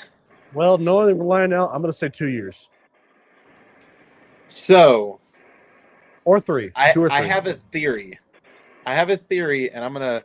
Well, actually, I might add on to that. The only reason that I might think they do it much sooner is if you know how the big boy is doing a 250 tour from like the west all the way to the east. Yes. That's if they do a special AFT paint scheme. There you go. I think UP should heavily invest in. I do too. So why I think that's going to happen, right? And why I think there's been, it's kind of like where you see like Marvel movies, like they kind of tease it, they kind of sprinkle in some like, hey, there's something happening. When we saw those trips coming out last year, there were 2 trips to Colorado, to Greeley, and to I think it was 2 trips to Greeley, but it was the main trip that you saw with smoke deflectors. That was very interesting, and we've not seen smoke deflectors on a big boy since 4019, and that was experimental. That was in the mid 50s, right? Yeah, it was way back. So that means that they fabricated these, did the testing, saw what it looked like. I mean, can you imagine like the cost of just the elephant ears alone? Yeah. So, oh my god. So what I think may happen And I wish that, who knows, maybe Ed Dickens is watching this. That'd be crazy, but like, let's just pretend. Dude, that'd be wild. I can see big boy, normal black paint scheme on the rest of the locomotive, but on the elephant ears, something red, white, and blue, something to look AFT related. The best way I can describe it is there was that Broadway Limited AFT Big Boy and HO that they did. I can see them doing something like that. Now, would it be cool? Yeah, that'd be pretty cool. If they did that, I'm pretty sure we would potentially see something in not this year's catalog, but maybe next year. Because the Big Boy is one of the best-selling locomotives that Lionel does. Oh yeah. Like if Lionel needs a buck, they could easily just be like, okay, we were going to do this vision line, but we're actually going to bring the Big Boy again because we need money. Well, more money. More money. Tom mentioned NYC was better managed, and the PRR had some cooler equipment, though. I mean, the GG1 for sure. And they went toe-to-toe for a long time. They sure did. And then Russ says the black bonnets, those are cool. And I've had the potential to buy the Alcos from Patch Trains in the black bonnet paint scheme, but I've always skipped out on it because I know it's not prototypical. I just be too afraid to touch it because there's like one of 30 or something like that. The train stops at night, so you can stay in a hotel. Your luggage will be taken. Yeah. And then from place to place, you shut. Ooh. Okay. So, Carl, with that, I'm a fan of someone taking the luggage because we're going to travel with Kyle. We take a lot of luggage. There's a lot of stuff. But the fact that you're in a shuttle van, I don't know if they would allow me to put a car seat. I am pretty good with tie me flat. I can get a car seat installed to standard in about 45 seconds. So, just when you've done it a couple of times, you're pretty proficient. Pennsylvania was lucky, wasn't in charge. They would have lucky 1 to 4 steam locomotive. Yeah. Well, aren't they also restoring? Go ahead. Sorry. So, I was gonna say one of the reasons that this particular CEO back in was it like the 60s, Alfred E. Perlman. He was solely responsible for destroying all those Hudsons. The New York Central Hudsons? Yes, the New York Central Hudsons. He was solely responsible. That's another reason why I like Penske, because at least they had the foresight to at least preserve most of the locomotives. Well, not only that, too, like, so hear me out. I know that the Pennsylvania 5511, the T1 Trust, right? 5550. 5550. If they are bringing that back from history, from the ashes, who's to say Hudson can't come back from the dead? We just need to pitch it on Shark Tank. Like, hello, Sharks. My name is Will. My name's Dan, and we're here to present you the Dreyfus Project, and just sell them on like, oh, this would be a huge. Here's what you would do, is you would do 5344. The J1E was because I think it was the only one that had three different types of shroudings. I know it had the Commodore Vanderbilt and also had a Dreyfus. But did it have the Mercury or no? Yes, I did. Okay, so it had three. I believe it did. So that's crazy. That one locomotive went through all that. So honestly, if you were to do any of them, just do 5344 and just reshroud it. That'd be oh my god, that'd be awesome. Newt said, "I hate Madison Square Garden." A little callback to Godzilla in 1999. So does Godzilla. I saw them demolishing Penn Station. Sad times for sure. Original clock. They demolished Penn Station? I guess.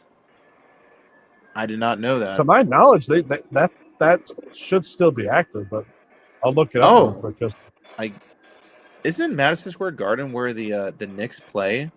I would think that they would have it in good order, but Chooch is mentioning it's a dump. And so first off, chat, I am loving the fact that I'm having to scroll So just keep the comments going because we're definitely reading. We kind of get in tangents, but this is great. So also super exciting that you guys are all sharing your guys' evening with us. We greatly appreciate it.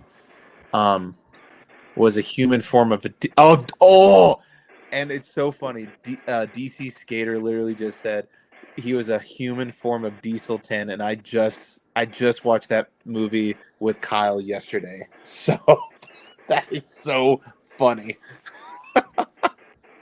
More money, more power. Certainly a mess right now, new. Oh, dang. I guess that's not great. No, Will. Kyle and you guys ride the train during the day and your luggage goes from place to place. Okay, gotcha. Via shuttle van. Oh, so the luggage goes place to place, but we are on the train. Okay, gotcha. You guys stay on the train during the day and not miss the scenery during the day. Perfect. Russ said, hey, Chooch, Mr. Wonderful would eat you. Oh, Mr. Wonderful, he'd be like, hey, so I like this project. As you know, I'm Mr. Wonderful. I love trains. It's one of my many hobbies. And I was like, okay, like we really knew that. Actually, he's a really big car collector. I think he's like 33% owner in like a PSA 10 LeBron or Michael Jordan basketball card. Mr. Wonderful, Kevin O'Leary. It went for multiple millions of dollars. I saw it on Facebook one time. But see, whenever I think of a car enthusiast, I think of Jay Leno. No, not car, a card. Jay Leno though is a huge car collector. Wait, card? Yeah, with a Pokemon card. Oh, yeah. Because right now I forgot. I didn't hear the D in it. Yeah, it's all right. No worries, man. But yeah, no, Newt, you're mentioning Mr. Wonderful would eat us up. He would probably be like, I like this deal, but I'm gonna have to have a royalty. And it's like, okay, man, like, come on, dude. Like, you're trying to get a royalty on two dudes that's trying to rebuild a steam locomotive in their backyard. That'd be so stupid. Yeah. We're better off building a new Hudson than Niagara's or more. Yeah, they were. DC Skater, there's another actually you're probably more of a proficient historian on the New York Central, Dan. What I heard in another documentary is that the Niagaras were so well balanced because of the roller bearing, you know, the driving wheels, the aluminum, like it was so well balanced that two people could push it. That's what was said in the documentary. That is true. That's wild. My gosh, well, like, man. If I remember correctly, they were very smooth riders too. I'm kind of biased with the 2900. I don't know to what extent, but wow, it might have been to the point where you could even feel the train even going on bumps on the tracks, or just rocking it all. Wow, dang. I mean, that would be wild. That would be pretty cool, though. Do you think Alfred Perlman reincarnated as Diesel 10 for Thomas? It sounds like it. Also, in case you're wondering, Penn Station is still around. Oh, New York okay. City, Penn Station. Okay. I think, I don't know who said it, but I think what's going on right now is it needs like a rework or just like a revamp, I guess. Okay. And I guess it just needs some work. Gotcha. The Roman baths. The original building was Forest City. Oh my gosh. The biggest mistake in American building history. Oh my gosh. I guess they do not like Madison Square Garden. 17 people. Heck, that's awesome. Heck yeah. And that's great, guys. I'm so glad you guys are here. You know, because you did say Challenger, I'm actually really tempted to put the 3985 on the layout. Do it. They almost tore Grand Central. Oh my gosh. Thank goodness the court stopped that. Oh my gosh.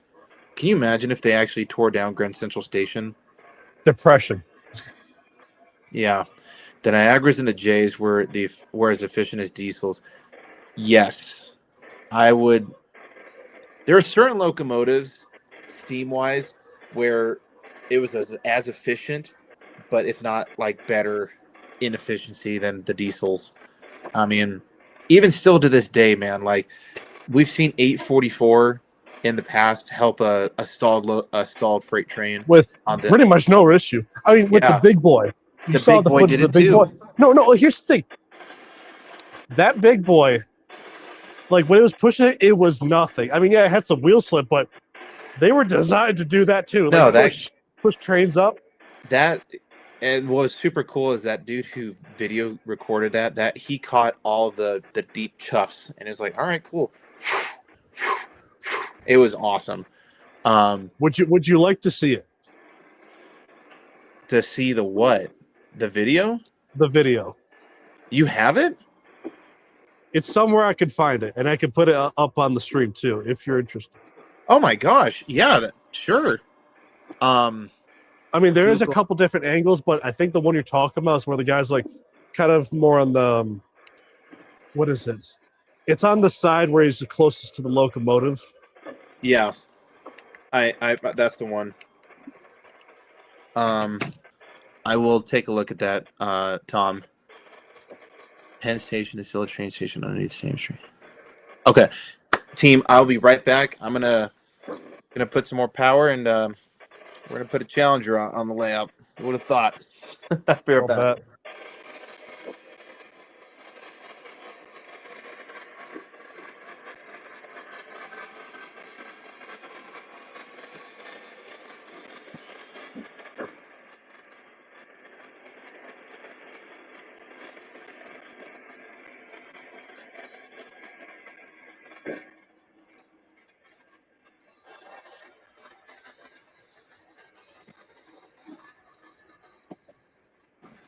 Okay, I didn't realize how hard the getting to 3985 would be because I forgot that I put it in the roundhouse.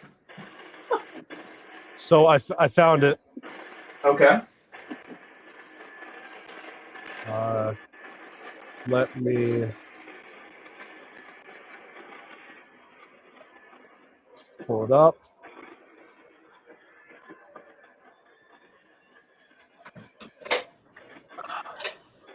I'll be right there, okay, Dan? For sure.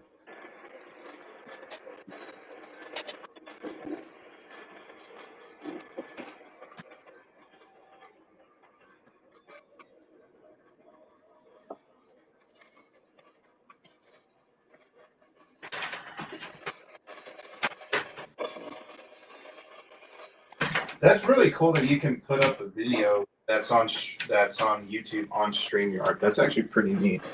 See, one of the other things too I'd like to show you. Did you see my 2102 video by chance? I did.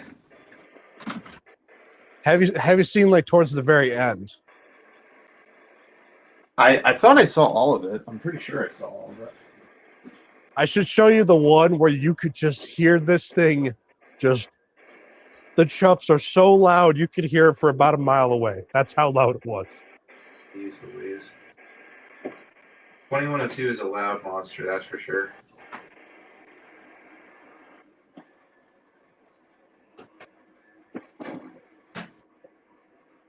Okay, hey, Dan, I'm going to be right back. I'm also going to go check on Kat and Kyle real quick.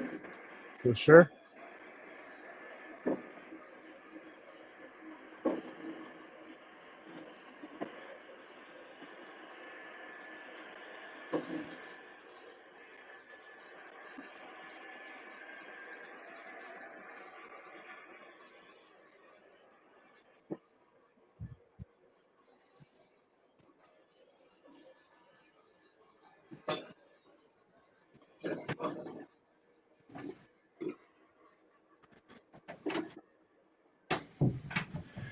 So Dan, we'll get the Challenger going. Probably won't have a lot of sound because my beautiful son is sleeping. That's okay.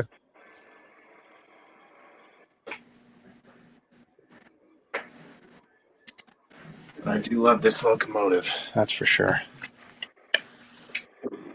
Well, plus the only reason I'm hoping Lionel does it again is because if you notice, like the lettering and the road numbers, they're like really hard to see almost.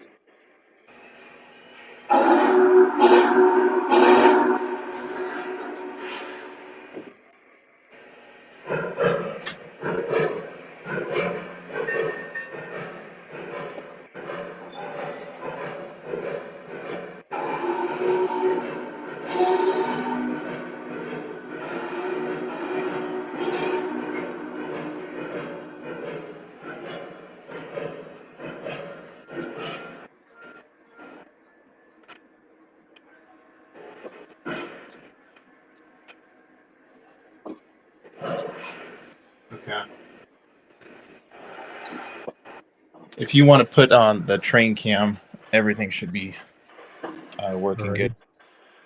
So, oh my gosh, dude, that's incredible that you can put YouTube videos on there. That's awesome. oh yeah. So,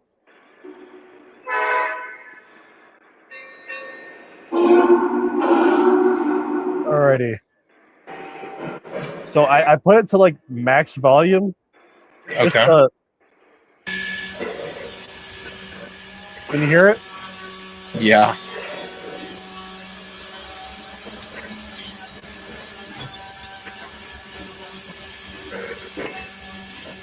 You can even see it coming out of the exhaust. Oh my god. Oh yeah, that right there, yeah.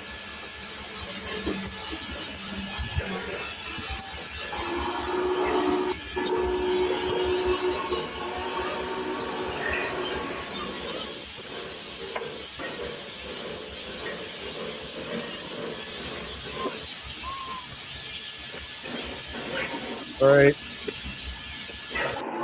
Here we go. It'll get to the part where you just hear this thing just open it. Yeah. Even here, you can still kind of hear it.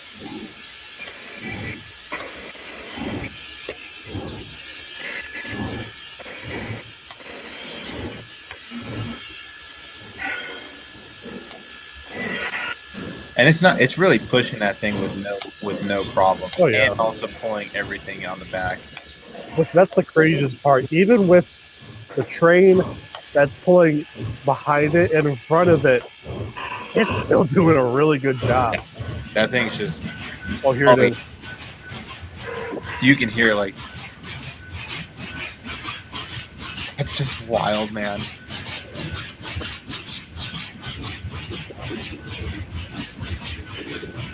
And who would have thought, like, you just imagine you like trains, but you're not really aware of, like, what's happening. You're behind a gate crossing, and then all of a sudden you see this, and you're like, oh my god. Some of the chat mentioned they need to take over all post office. Yeah.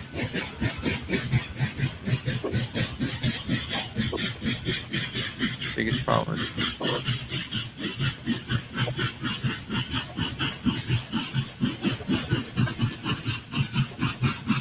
Yeah, that's it.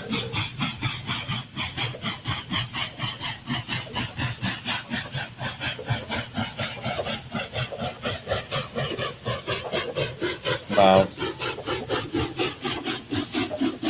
Dang, that thing just goes. I'll be right back 1 second. Jesus, was that a wheel slip? It was wheel slipping. I have not seen that part in that clip. Oh my gosh, excuse me. That was an actual genuine... It just goes back to chuffing after that.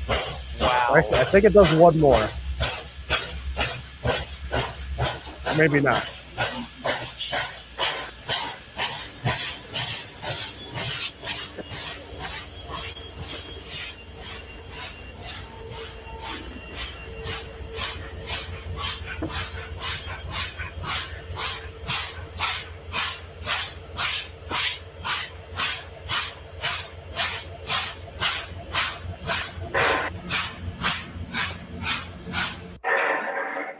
Dang, I did not know that it wheel slipped like that. I had no idea. So I want to show you one part of the 2102 video I have in particular.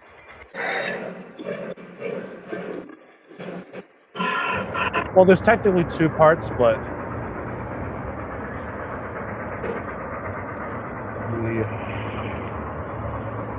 I think it's all the way up. I don't know if you could hear it, but by this point when I was recording, I think it was just about a mile away.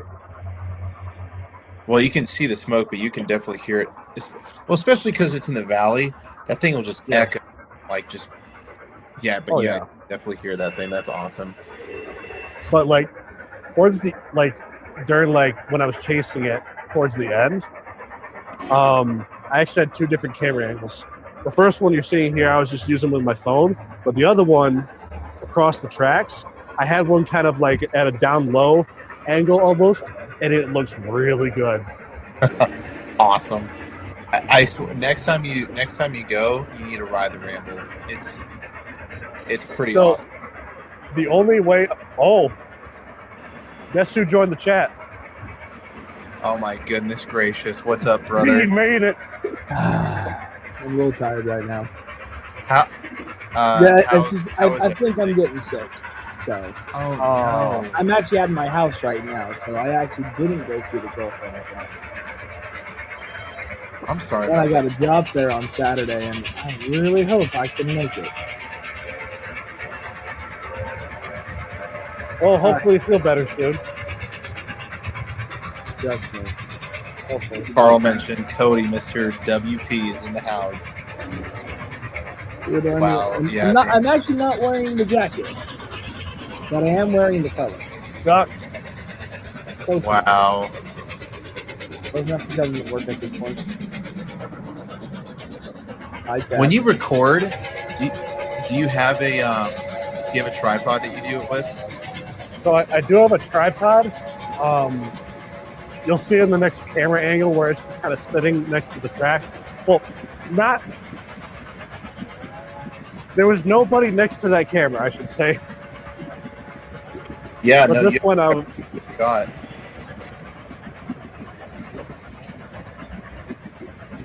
But I think is one of these. During the time. Yeah, he needs one of those. Yes, so he can take. So during this part of the trip, we can get shots from the other side of the river, and not have to be social with people. So Dan, here's the question: have you started looking for those other passenger cars? What other passenger cars? Those heavyweights and the full length domes, because they're out there. We just have to find. I'm waiting for Lana to re-release it because the color is way too bright on the Reading and other cars they did. Oh, they are. Yeah. Okay. Yeah, it's pretty egregious. So this is the camera angle I was telling you about, Will. That almost down low. Yeah. Perspective. Man, and that thing's just smoking up a storm. This is actually recorded on my dad's phone at the time. Jeez. I really hope. Well, I'll say it after.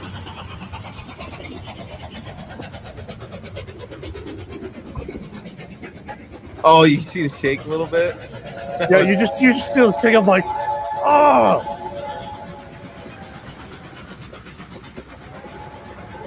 I'm here now. What are the chat's two remaining wishes?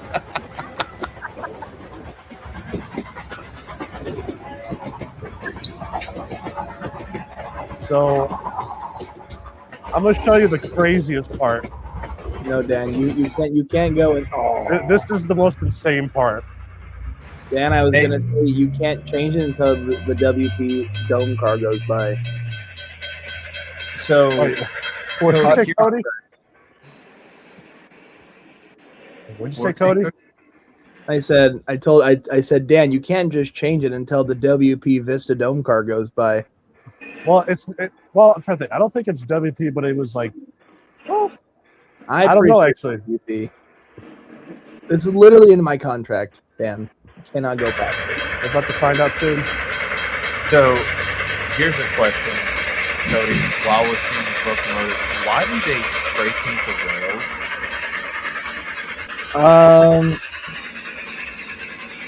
Typically, the only paint that I know they will paint is points. And on the UP system or UP, own trackage, points where you throw a switch are always in white. Okay. Dang. Yeah. Look at that. Look at that shot. Thing is highballing right now. Absolutely. And notice the chuff is so loud you can't even hear the whistle. Yeah. So those cars are out there. Lionel's made them. It's just finding them is very, very difficult. No, they don't exist. They're in Area 51 being studied. That one. Is that the one that you're talking about? Nope. No. It's silver. That was Miss it. that dome was originally Iowa State, but who owned it before that, I don't know. Might have been Western Pacific. No. We never, WP never had any full length Vista domes.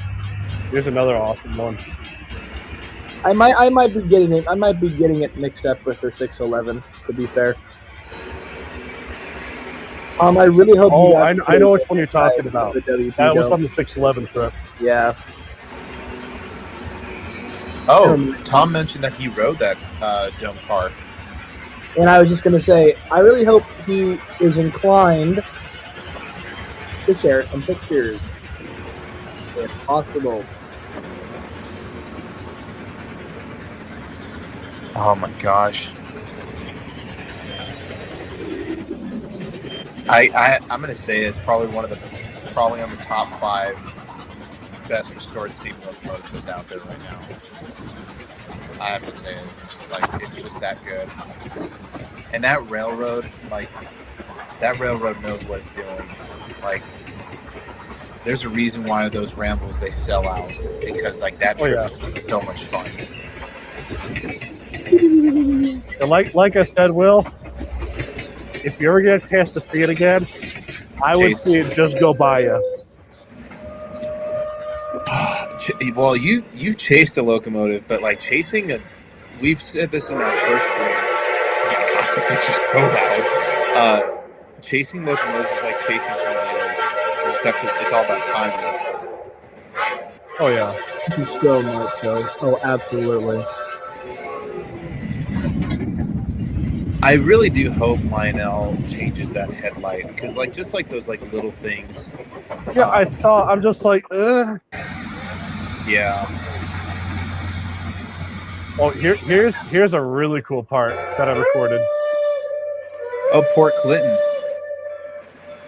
So Port Clinton is probably one of the best places to see it take off. Because the engineer just so here's the thing: they put full sand, full throttle.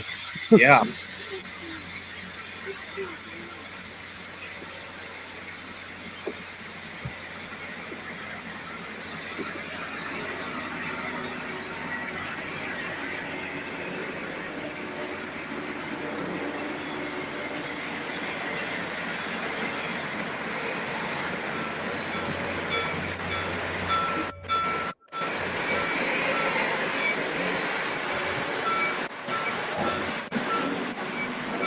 Look at that black smoke. It's insane. They're cooking. Jeez, so loud.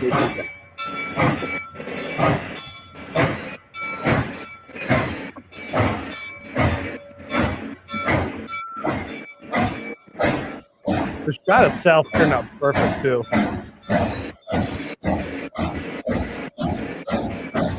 Wow.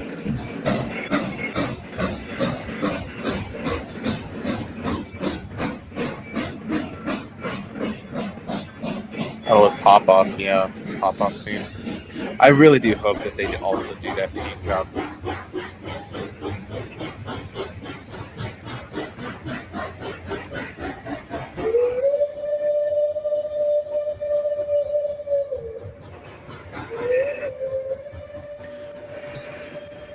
That's awesome. Did you ever see? It was an old VHS documentary of the Blue Mountain in Reading. Blue Mountain Red. No, I have not. I'll send it to you. It's pretty awesome. That's another thing I was going to say is someone's got to make a full documentary of that entire railroad from, what was it, 1983 till now. Yeah, well, because it's gone through a lot of changes. Oh yeah, especially with that locomotive. I mean, as far as I'm tracking to, the current 425 is not the 425 that they had back then, is it, or is it? Nope, it's the same one. It's just it looks different, right? It's just different variations, basically. Did you see Mr. Muffin's custom run 425 that he put out? So I saw it, but I didn't see like how, like what the actual model looks like. I have not seen it. It looks pretty good, and I'm kind of wondering what kind of custom sound that he put in there. I reached I was out gonna to him say, about it. send me. Well, I'm trying to think. Is it on Muffin's site? Like Yeah, just so like a picture IRL? it's in Muffin's most recent little newsletter that he does. It's in that. Yeah, dude, Cody, you don't. I'm not gonna say you don't look good, but you need to look like you need to hydrate and take a nap. Oh no, Drink some no, water. 100% no. I mean, That beard's coming in pretty well.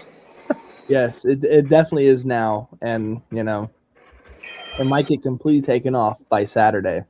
So Oh, I'm really hoping it doesn't. I'm hoping it does. If it's not, and I probably didn't go to the job fair because I'm not feeling well. But yeah, man, I would not.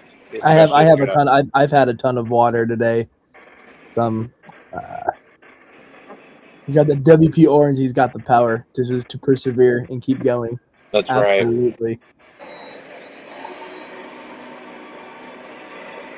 So, Mama didn't raise no loser. I'm gonna push through.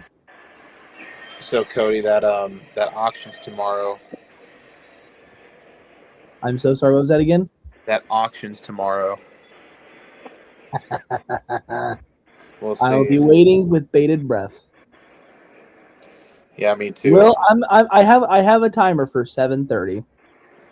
Oh, I think that'll be the time where that set comes around. 7:30 in the morning? Well, no. Well, the auction starts at 7:00 my time. If it's on page 2, so it should be about maybe an hour. But sometimes, yeah, those first couple they do go quick. They go really quick. I'm just like no. Long story. I'll text you about it, man.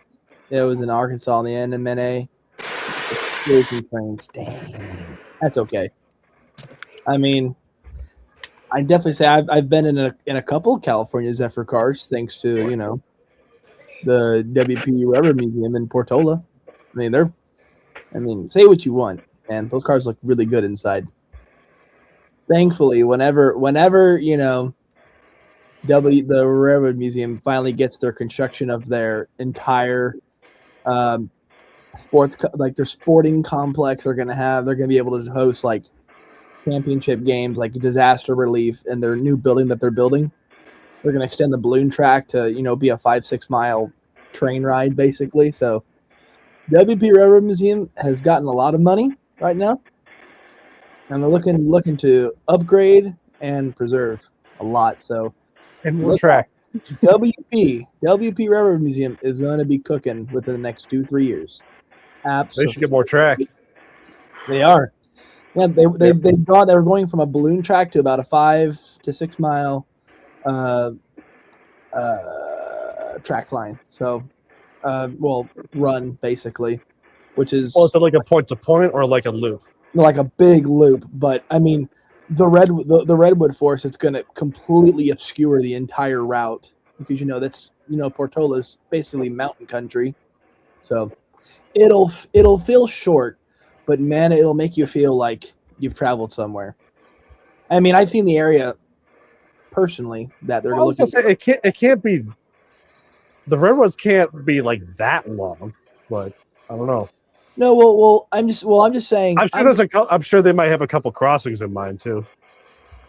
No, it's still going to be on. It's going to be on. It's not going to impede UP traffic on the Canyon Sub at Portola going to Roseville. That was the big thing.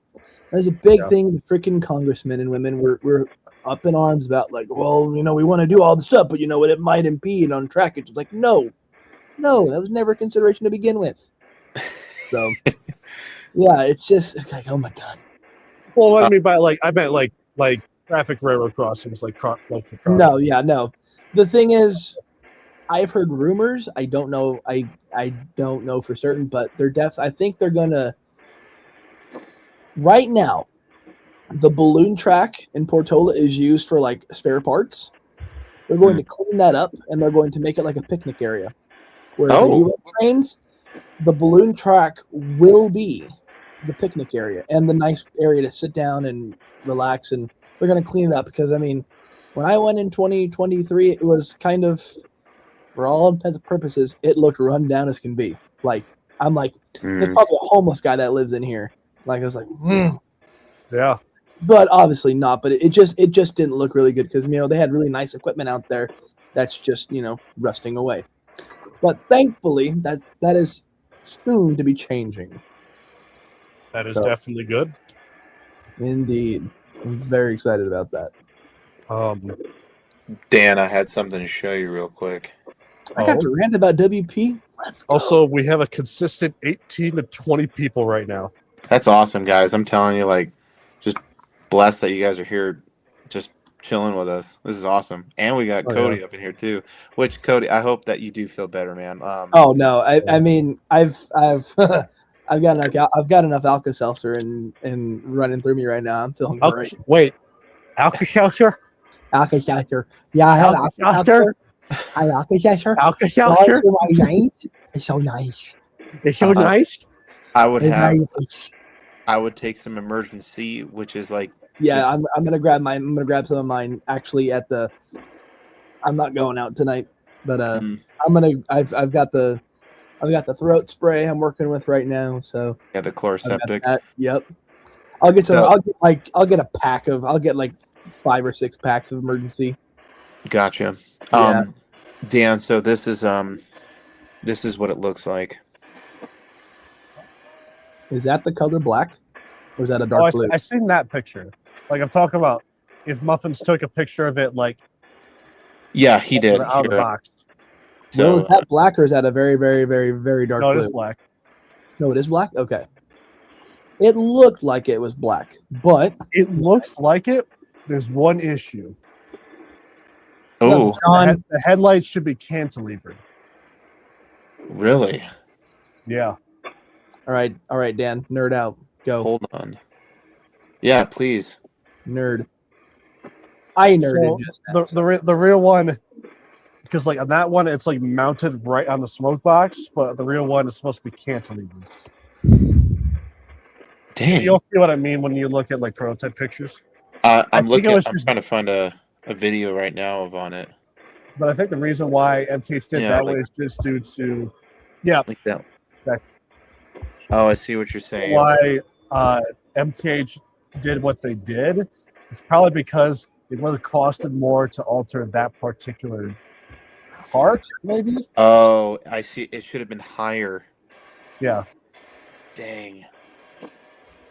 Is that something But- you're thinking about getting potentially, or no? So, actually, no, because, and I'm going to show you something really, really nice. Because I already have it. Hey, I'm what's going to show you what's something going on, John? very nice. Very nice.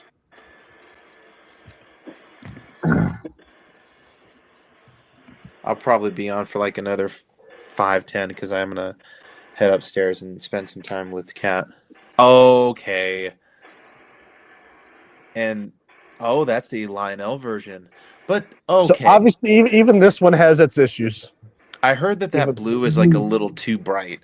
It's a little too bright. I mean, it still looks good, but it's still a little too bright. Yeah. What I'm I hoping think it looks too cool. is this would be really cool is if Lionel can actually. Here was my suggestion if they do another brass hybrid. Oh, 425. Like Pacifics in general, it'd be cool. yeah, Pacific. Dude, I'm telling you this. If they did a brass hybrid of this locomotive or even diecast, this thing is going to sell like hotcakes. Money. Because you can't really find those now, but do you also have the it's like an auxiliary tender that went with it? I don't think so. That one's extremely hard to find. Like it's If you find one, let me know. I will. Ox. Let me see. Ox tender. Yeah, it's let's see real quick.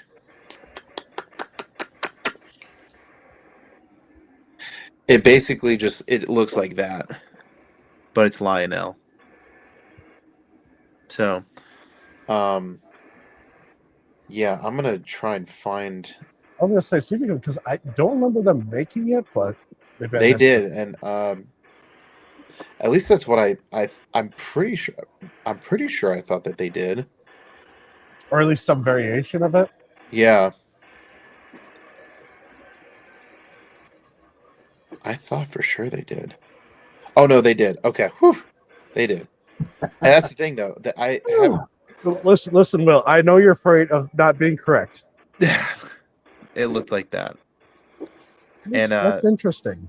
For $2.99, I buy it. Yeah, man, that's something really nice. I don't think that there's too many real pictures. There's not a real picture online right now. What was it? Yeah, I mean, at least for $425, because I think Ryan, I can't remember when he said it, but I think he said on stream at one point he wants to like redo the 462 tooling or like the USRA tooling. I think. Because like if you compare this to like if you look at this, it does look a little bit oversized. For the 425, it does. Yeah. Or even just like a regular USRA 462, it is a bit oversized on some parts. Is that one going through its 1471 or 1472 boiler inspection right now? Yeah. Yes. Okay. I mean, it's taken a little bit longer just because 2102. Oh yeah, man, that one's I didn't realize how kind of tiny it is. It's a little tiny, but it is very loud. They put a really loud kind of screechy whistle. Whee! Well, it's actually got multiple different whistles. It's had multiple different whistles. Of course, the one I like on is the Reading 6 chime. Easily. I think it's had a Pennsylvania 3 chime at one point. It's had a multitude of different ones. Jeez, yeah, I'm not gonna lie. I'm actually trying to find passenger cars right now at the moment, and it's very difficult. Passenger cars for the 2102, because good luck. I know, man. I know. Have fun, dude. If you think the girls set is hard to find, wait till you try to find those cars. Dude, if I can find this, man, if I could find that locomotive, I'm gonna be like Liam Neeson in Taken, but with passenger cars. Good luck. Good luck. I will find you, and when I will find you.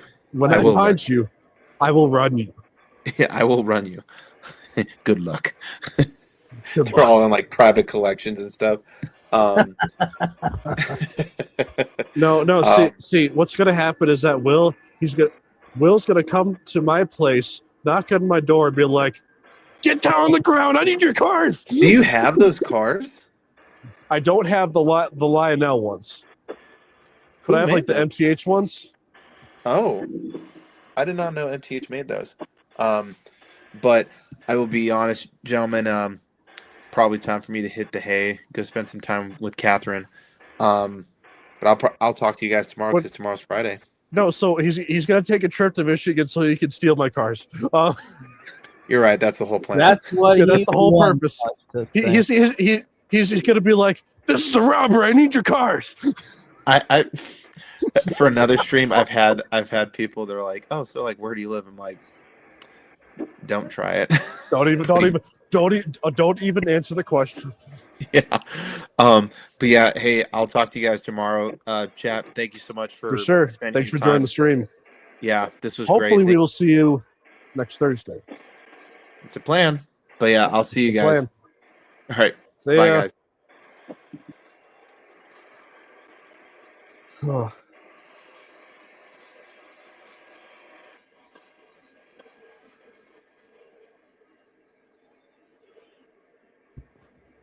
That's my sister being a goober.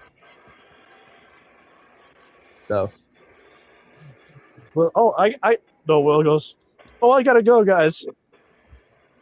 Here, knock at the door. immediately starts talking in chat. Imagine. No, Will's gonna be knocking on my door. I open it. He goes, "Get down on the ground. I need your cars." You're gonna hear your house is gonna hear a ring notification at 7:00 in the morning. Ring, ring, ring. No, I'll look at like someone is at your front door. So I'm like, why is Will here? Give me your cars. This is a rough. That actually is a pretty good idea. Saturdays, you should let on some fans here. But again, I'm not the one who does this. I'm the one that just hops in whenever he feels like. I feel like sometimes. That's a Dan question there. Dan, give me your power. Unlimited power. Yes. No. In all seriousness, if Will was like, "Can you sell me your cars?" I'd be like, "Anything's for sale, but for the right price." For the right price.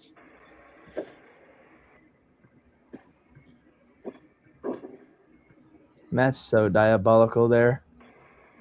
What's that? Just you and your cutthroat business dealings. Listen, I'm ruthless. Diabolical. Diabolical and to the point. Oh, God. We won't come for your cars till it warms up here in Michigan. No. Look. Obviously, for obvious reasons. Right now, I was just kidding. Chat's cooking up a scheme right now. Absolutely.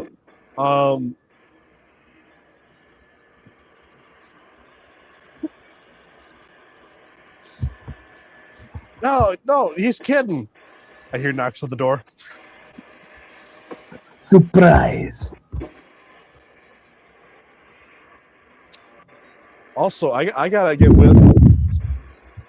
I don't know if Will's still listening, but he's still gotta get what is it, like the mic I have as well.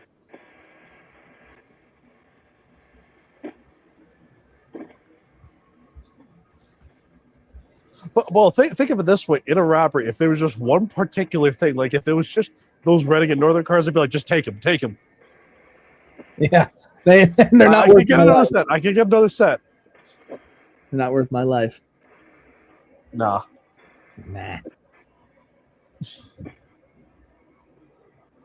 I think your triple CN contest is quite nice, Dan. Well, which one though? On the outside loop. Oh, the CN. Yeah, the Canadian National. So Dan, when is the Detroit Three Railers next meet? Plug. Late February. Ooh. Though at least for videos, I've just been. What is it? I usually post them almost a month later.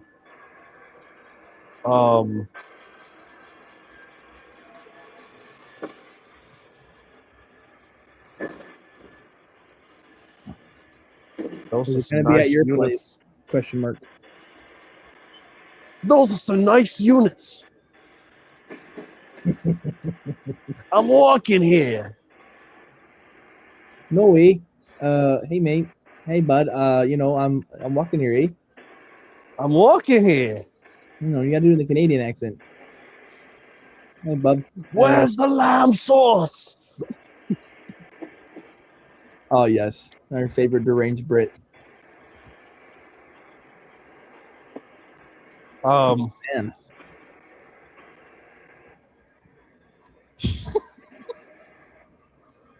I clearly missed something.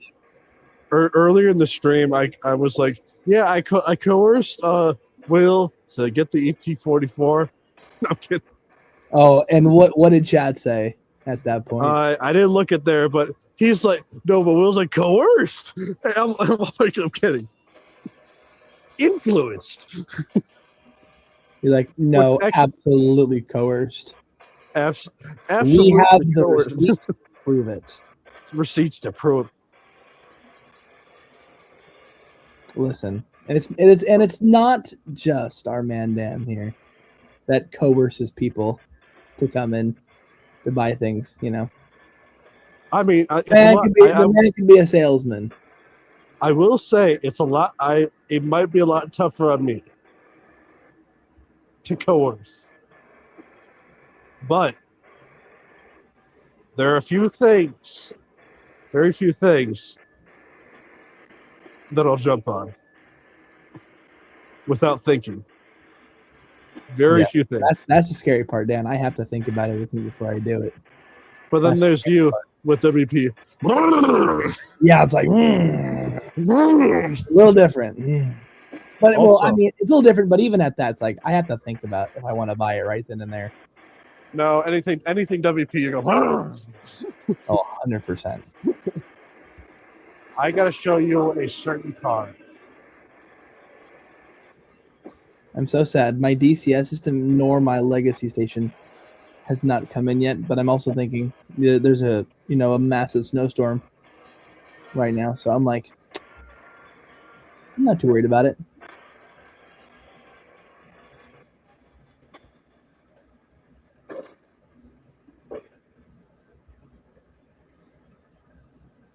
I see that boxcar.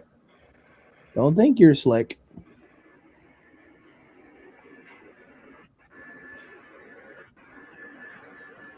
Okay, chat. Here we go. Now we're getting good here.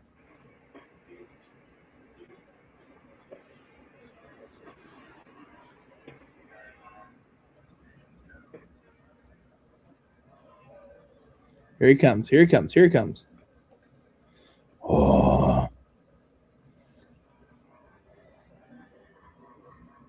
Yes. Oh, she's so pretty. Just do something wild for the thumbnail.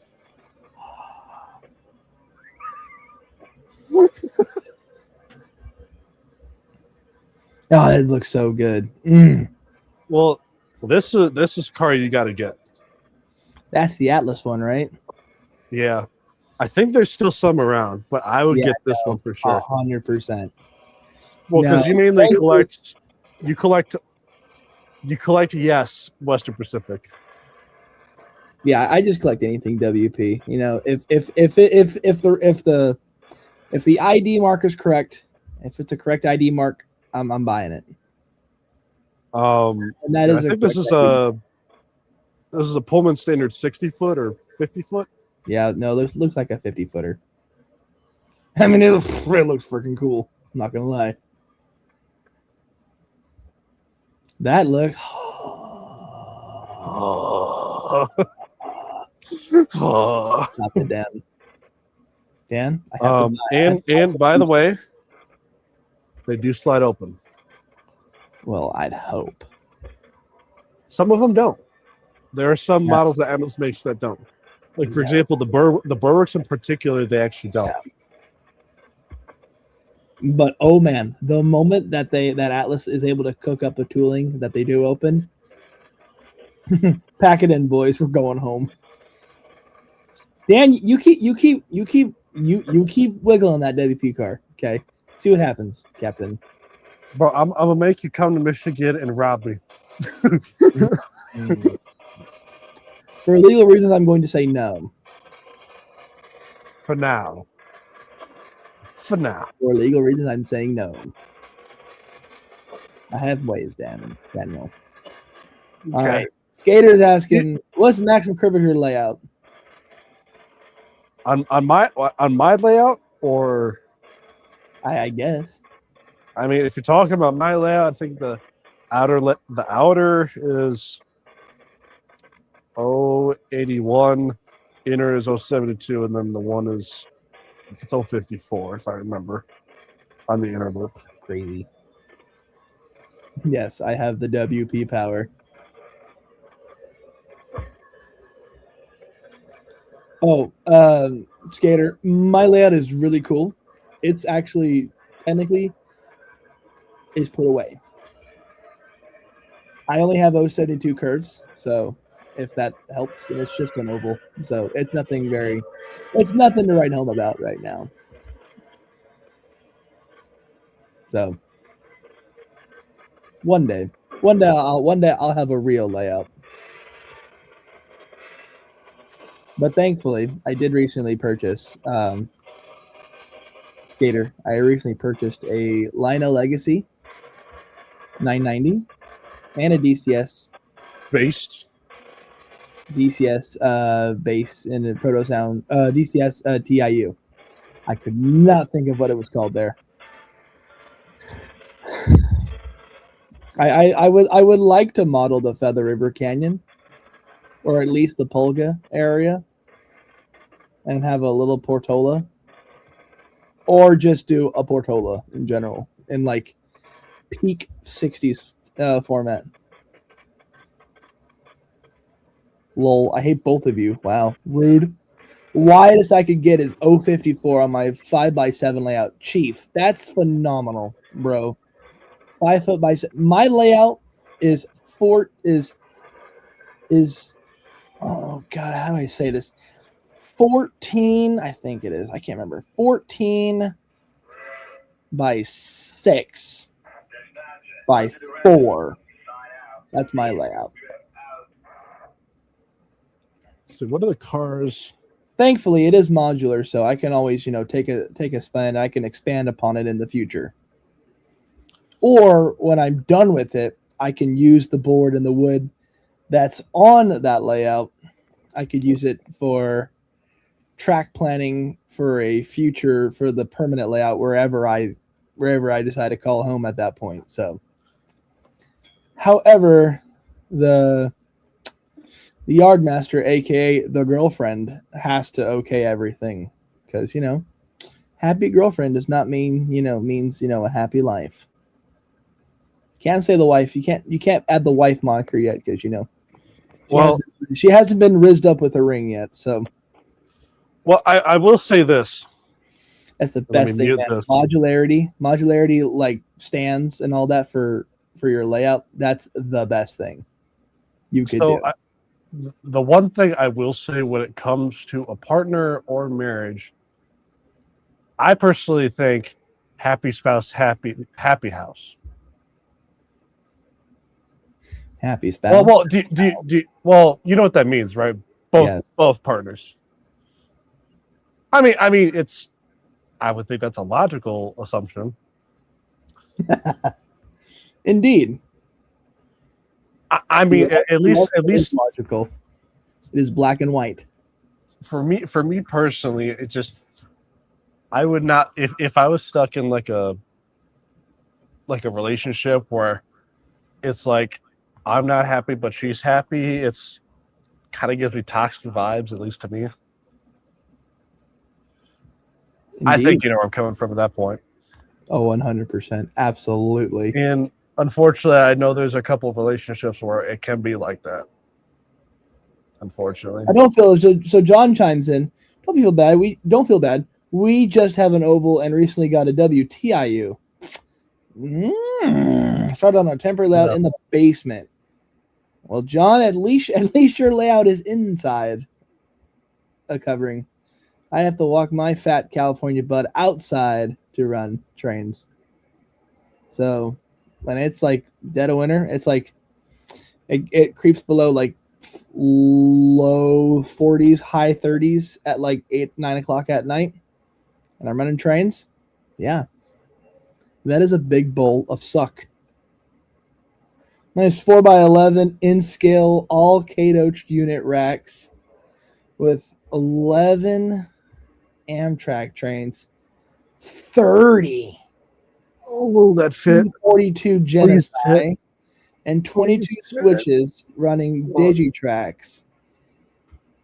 Holy cow! What? Carl, are you in generational debt there, sir? Got divorced, and my son, seeing the basement in my new place, said, "We can do trains everywhere, and Mom can't tell us no." Amen, John. Absolutely.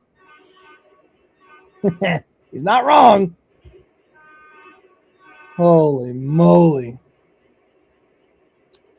All right. No, Skater. You do not want to live in this state. You may think you want to live in this state, but do not. Don't California? You're talking? Yes. This is the So- joyous experience of living in California. I am oozing. with Look. excitement. Okay, I will tell you this. Michigan is just better. God. Okay, Dan, listen. Any state is better than California. Will has got to come to Michigan. You got You to actually come have to Michigan. a tech. You have a tech deck bowl on your train layout. That A is Tech Deck Bowl. whole, dude. You have just aged yourself right there, Skater. Phew. Jiminy Christmas, Californication. Yeah, trust me.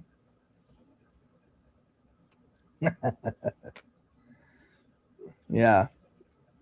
I think it's kind of crazy though. The first that- opportunity I'm able to get out of this state, I'm taking it. There's no ifs, ands, or buts about it. So Michigan. You're like Michigan.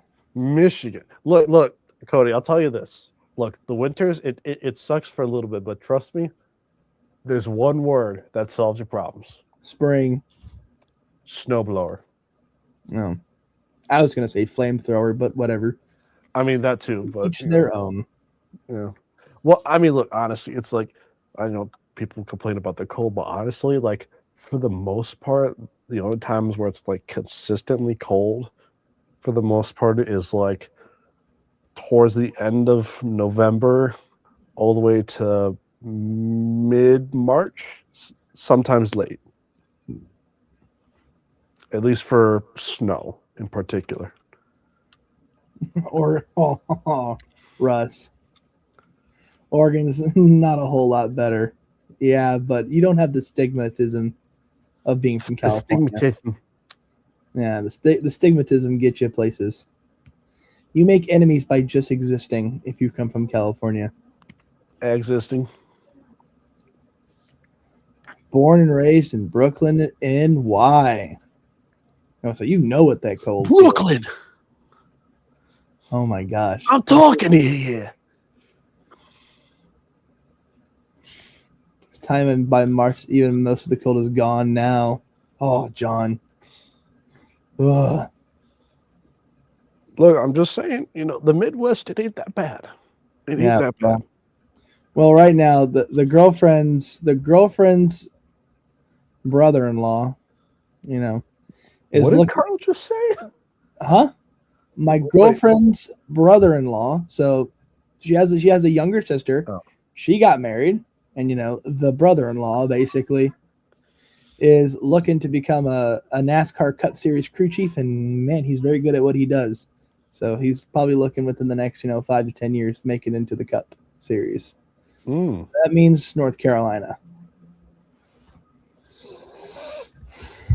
Which, hey, I love NASCAR just as much as the next person, but I'm like, Oh, okay. No, so Cody, in case you're wondering, like what I asked, I was saying, what did Carl just say?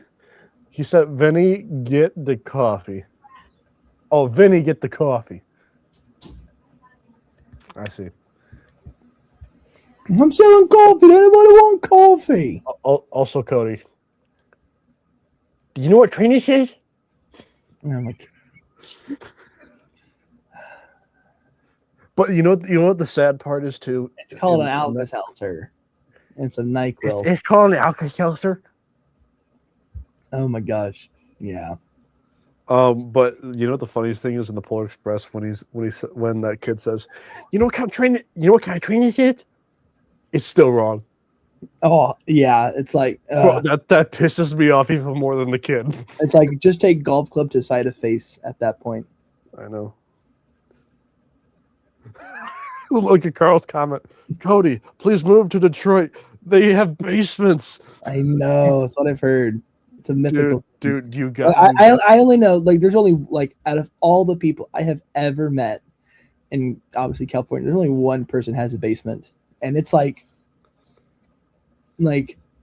2 feet by like 6 feet. It's freaking small. That's not even a basement. I know it's not. That's why I'm like, That's like call it a basement. store, a base, like a underground like a storage unit underground. Yeah, 100%. Wait, Yeah, things you don't do after the age of 50. Skateboarding, well, unless you're Tony Hawk. Oh yeah. TH. Oh yes. I don't know, Carl. Trust me. Anywhere but California. That's where I want to go. Here in Texas, basements are indoor. Indoor swimming pools. Yes. Florida too, as well. Oh yeah. Well, I mean, because hurricanes and that sort of things. We are not going to answer that question just for the fact that you talk to us personally. We would give you that information, but right now we probably would not. No, I don't think that'd be a good idea. I don't think that'd be a very good idea. But what we can tell you is I need to figure out how to convince Cody to move to Michigan. Well, what would, for you at least? What would convince me to move to Michigan?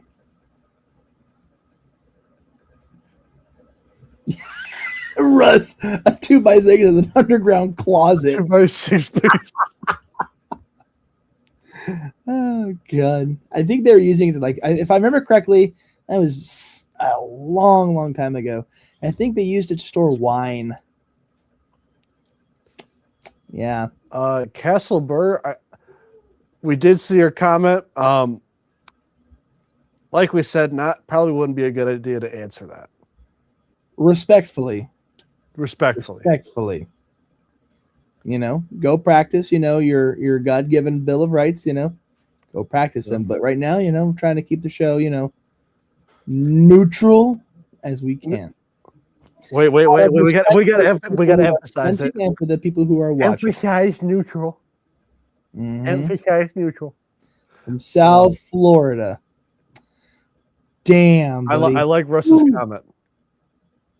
No politics. No politics. See. Hey, Dad, I live in South Bend, Indy. 35 minutes away from Heston. It's a very well known there's a very well known railroad museum that's there. John, I'm right there with you, Captain. Absolutely. I mean, I'm probably gonna stop the stream pretty shortly, but yeah. Night, John. You have a good one, buddy. Great Northern Cooch. You seen Jawtooth?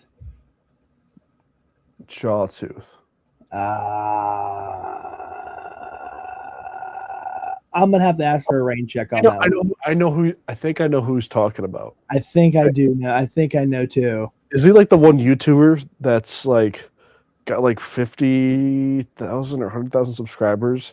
He's in his 50s and he records a lot of rail fan stuff. I think that's the guy. All right, well, hold on. We're getting off topic here. How does Dan? Okay, Chad. How does Dan incentivize me, chat, on how there's a way that I could move to Michigan? Well, for one thing, if you drove from California all the way to Michigan, you will have quite the scenery. Oh, well, hey, man. I'm going to tell you right now, California cooks with scenery. And it's pretty hard. It's pretty hard to go from the mountains, the beautiful California mountain ranges and all that, to flatlands. Oh, yeah. Yeah, it's kind of hard. Oh, yeah. The train rider guy, the train rider fella. Yeah. Yeah. That's one of the things, Cody, is that I thought he got caught recently and he was serving jail time. Caught? Unless that is completely unrelated. I feel like I would have. Well, South actually, no. Florida, Just California. Castle, brother, I have no idea how you deal with that, man. Like, okay, I mean, California here, yeah, it becomes 150 and 120 degrees, but there's like no humidity, so it's just a dry heat. I mean, it's still freaking miserable, but then but then all of a sudden, a percentage of humidity, I'm like, I don't want to go outside at all. Also, Newt is he's a paid actor. He's trying to dissuade you from moving to Michigan. Oh, is he now? He's not real, actually. He's a not government real. psyop. He's a psyop. He's an industry plant. But no, honestly, if you, and I'm kind of like trying to edge Will, like honestly, try the Midwest for a little bit. No, Jawtooth. I'm an illusion. No, Jawtooth records train in OH and Kentucky generally. Okay, then I'm thinking of something completely different. Okay. No. I mean, I'll show you later, Cody, who he is. Okay. Because I definitely know there's a fellow around California that rides trains and posts it on YouTube. And I kind of thought that's what that's what he was going after. So I was like, no. Oh, that guy. Yeah. No, well, so here's the thing, Cody. It's not illegal if you don't get caught. Yes, but I think Homeboy did get caught. So. Yeah. Well, look, think of it this way. Not getting caught is like a game. If you get caught, game over. It's a very dangerous game, Dan. Very dangerous game. Very dangerous game. Would not recommend it, but there's people like that. Yes, they are. And here's the thing, Cody. I think people are taking videos so you don't have to do it yourself. Agreed. So well, I mean, I got to do that and got paid to do it. So I mean. Yeah, I mean, I'm just saying, like, in terms of like an unauthorized standpoint. The ultimate flex. I got to do that and get paid for it. I got to play with trains and all that. So. UP more like PU.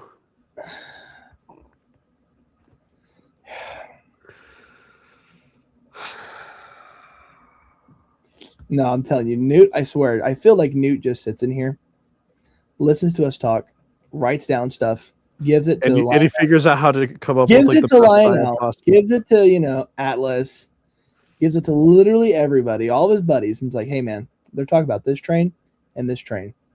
If you've got them, make them, and if you're selling one, bump it up a couple $100. Dude, what if like low-key he's like secretly working for like the government and he's like paying like line of like, hey, make this model. Yeah, we'll buy 50 of them. Straight up a plant for all the big manufacturers to see what's going on. See what the waters are like. All right, there, Castle, good buddy. You have a great good night, Castle. Morning. It's like it's like 20 in the morning. Yeah, Castle, go to bed, dude. Because it's 9:20 here, and I'm about good to see you, Castle. Full sleep. Well, I was gonna say like where you're at, it's like 9, right? Yeah, 9:20. Yeah. I'm a night owl, so it's I went for a little pharma. No, that's what he wants you to think. That's what it says. That's what it says on the legal documents. What was it? So, do you like Rio Grande at all? Carl, you gotta be careful. Okay. Use for real fanning. Carl, that reminds me of a story from a couple years ago. Okay. And got stopped for driving the wrong way. The what? Mate. Ooh. That's an if that's where I think it is, you're really lucky. Yeah, the West Bottoms area. Okay. So Look at Newt. I wasn't. Yeah. Okay. Yeah. I'm into that open source intelligence crowd. I know my way around the dark web. I can find No, stuff. like I'm telling you, Cody. I think this dude's a psyop, government agent. Oh, absolutely no. This is a psyop for the model railroad. Model railroad community. Absolutely. All right, How can we get these people to spend more money? There's got to be a way. I'm telling you, hey man, what was the Good night, coincidence? Castle. Good to see you. What was the coincidence when I really got back into like model railroading and I made a bunch of WP content? Quite literally right after that, there was a bunch of WP announcements and it made like literally the WP freight set, like all the switchers. It's like you're wondering, like, what's going on here? Really, what's going on here? Can't tell me somebody in some capacity doesn't not watch these videos and gets like the crowd's idea. Or it might just be one of the Lionel staff secretly posing as a different account that's actually watching this, taking ideas and then putting them in later. Hey, but you know what? It's scary that how often it happens that nobody ever comes out and confirms, yes, that's what we do. Think about that next time. But okay, real quick story before we probably jump off here. Okay, so speaking of going down the wrong side of the road. Okay, now, granted, I'm in Bakersfield now. My buddy, we're at the old Santa Fe, big massive yard in Bakersfield for the Santa Fe, now BNSF territory now. I'm out with two rail fans that are from the Bay Area, San Francisco area. One of them is one of my old students that I kind of helped get him to where he was. He was confident and all that. Yeah. And he was like, "Yeah, I want to go rail fan to Hatchpee." And I'm like, "Absolutely, you totally should." And homeboy, has UP locks, keys to open UP locks. And, we went to some places that I don't really think, the normal civilian could probably realistically get into. But, since we have keys, or since he has keys, we were able to go there. Now, the funniest part was when we got done with Tehachapi, we came back down to Bakersfield. And we were going to get we had heard that the Central of Georgia NS unit was inside of the yard. Now, really cool, right? Absolutely phenomenal. Unfortunately, what my buddy heard, the guy who's driving, my old student, he heard NS Heritage Unit, Central of Georgia, inside BNSF yard. So chat, I'll give you a wild guess what the homeboy actually does. Homeboy goes right through the BNSF front door inside of the rail yard. Takes me in there and my buddy. I'm thinking, Whoa.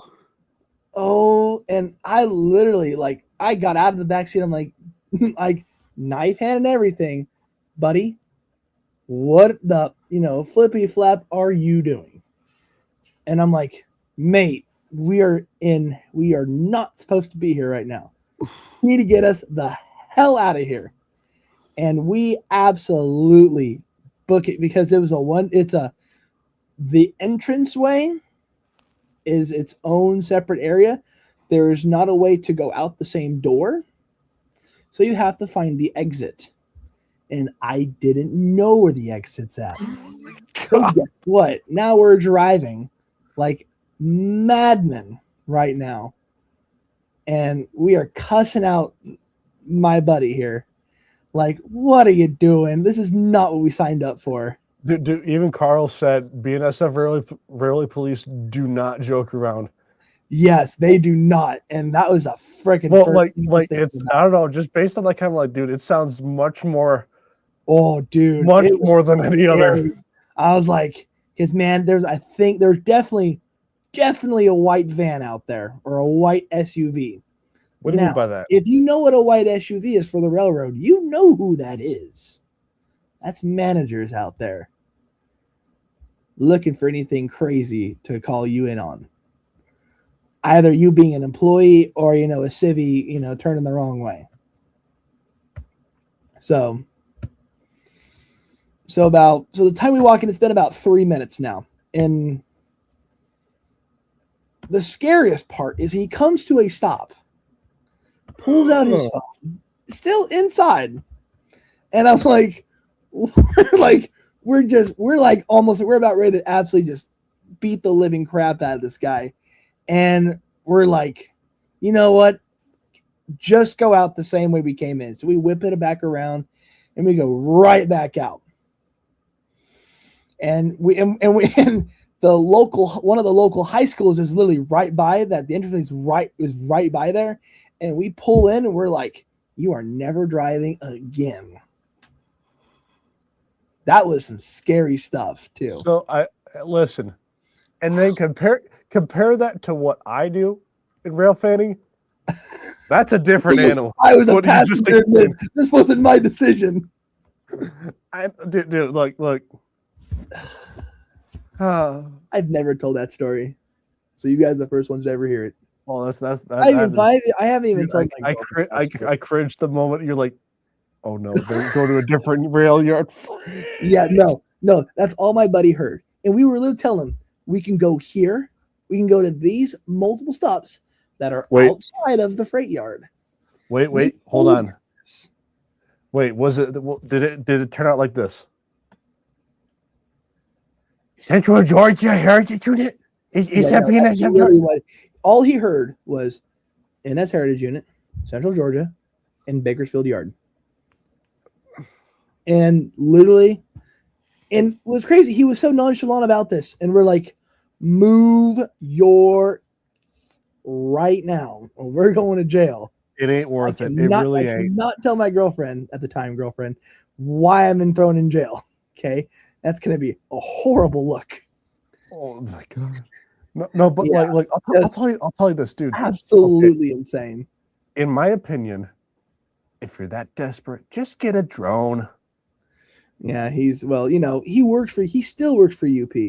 And I'm really surprised, he doesn't just buy his own drone. The man, I have a fairly good understanding of how much money he probably makes now, because of the route that he works on. He has enough to basically afford anything he ever won in life. I'll just tell you that. Oh yeah. Well, what was it? I don't know. At least what I do in terms of rail fanning, that puts that thing to shame. Well, the thing is, we're like that makes me look good. No, 100%. I mean, that was like my first real time going out with buddies to outside of just. Well, one of the guys was pissed. He was pissed for the rest of the day. He didn't really want to talk to him at all. No kidding. He was mad. I wouldn't be far off from that. For confidentiality reasons, I'm not going to disclose his name. We're just going to say his name is Bart. Bart, he works for Amtrak, California. And not the same dude we were just talking about. Not this. Okay, so Bart is the passenger seat next to the kid, basically, who's driving the truck. I'm in the back seat. So. Oh yeah, Skater. Skater. Oh, absolutely. Drones have been out since my senior year of high school, which was 2015. Because I remember my graduation. Some person was driving. At least in terms of what was it? Commercial drones, yes. Yes, absolutely. But it's just Russ, trespassing, my favorite crime. But yes, we're just say that Bart, he worked for Amtrak California, and there is times where they do sometimes have to go in there to get a train, if anything. So it's not uncommon, but not for the guy who's driving. The guy who was driving just kind of just thought, yeah, I'm just going to sit here in a BNSF yard with security and managers. Look, if it was UP yard and he was an employee, that's different. That's a whole different ball game. Absolutely. I could flash, my stuff, my credentials at that point, but not at BNSF yard, buddy. Like, oh man. That actually makes me curious. So let's say you have, let's say you and then your other friend that are two UP employees, and you have an Amtrak dude. How would that play out? Or even just a civilian that's in the passenger seat? That's a great question. I have no idea. Like, I'm actually genuinely curious about that now. Like, if you were just like, you have like maybe two railroad workers and like a civilian and the passenger that you know. Yeah, well, agreed. But I mean, he works. Bart works. He works for Amtrak. He is on the trains constantly. He's not a conductor. He's not an engineer. So he goes out probably like the conductor that, asks for drinks, helps move luggage, all that type of stuff. So almost the more traditional conductor you would think of? The more traditional conductor role. Yes, absolutely, for passenger. So, I mean, he's no slouch either, so. It was just kind of wild. So I don't know. Like, at least if I was in that situation, I would scary 4 minutes. Dude, look! I'm gonna tell you this, Cody. Dude, look. At least with me, you're gonna have a better time than that. Well, I definitely know the next year. There was a comment that was made. Said we are not going in Bakersfield, and we're not looking for heritage units. That's all that was said. I knew what was I knew the context of the question. I don't know if the driver, my buddy, if my guy that I taught, the kid, I don't know if kid heard it, but I definitely did. And we did find a cool train. It was a Cotton Belt SSW Jeep 60. Yeah.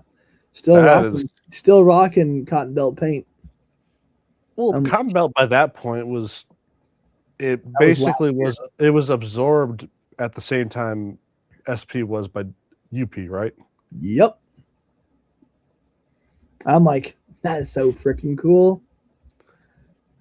So, yeah, we chased that. We chased that train.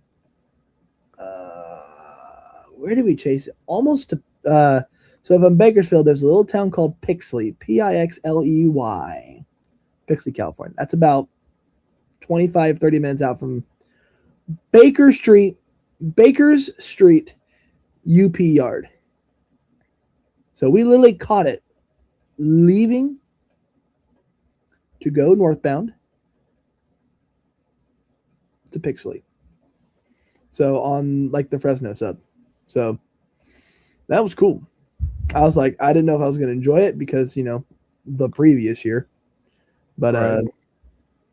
That one was much better trip. I actually enjoyed that trip a lot. Well, even though I had to cut it super short. I'm just telling you. Just chase a steam locomotive. Just hey man, chase that's what I did with 165, and that was that. Look, I will say that steam engines 165. Let's go. Fight me, all of you.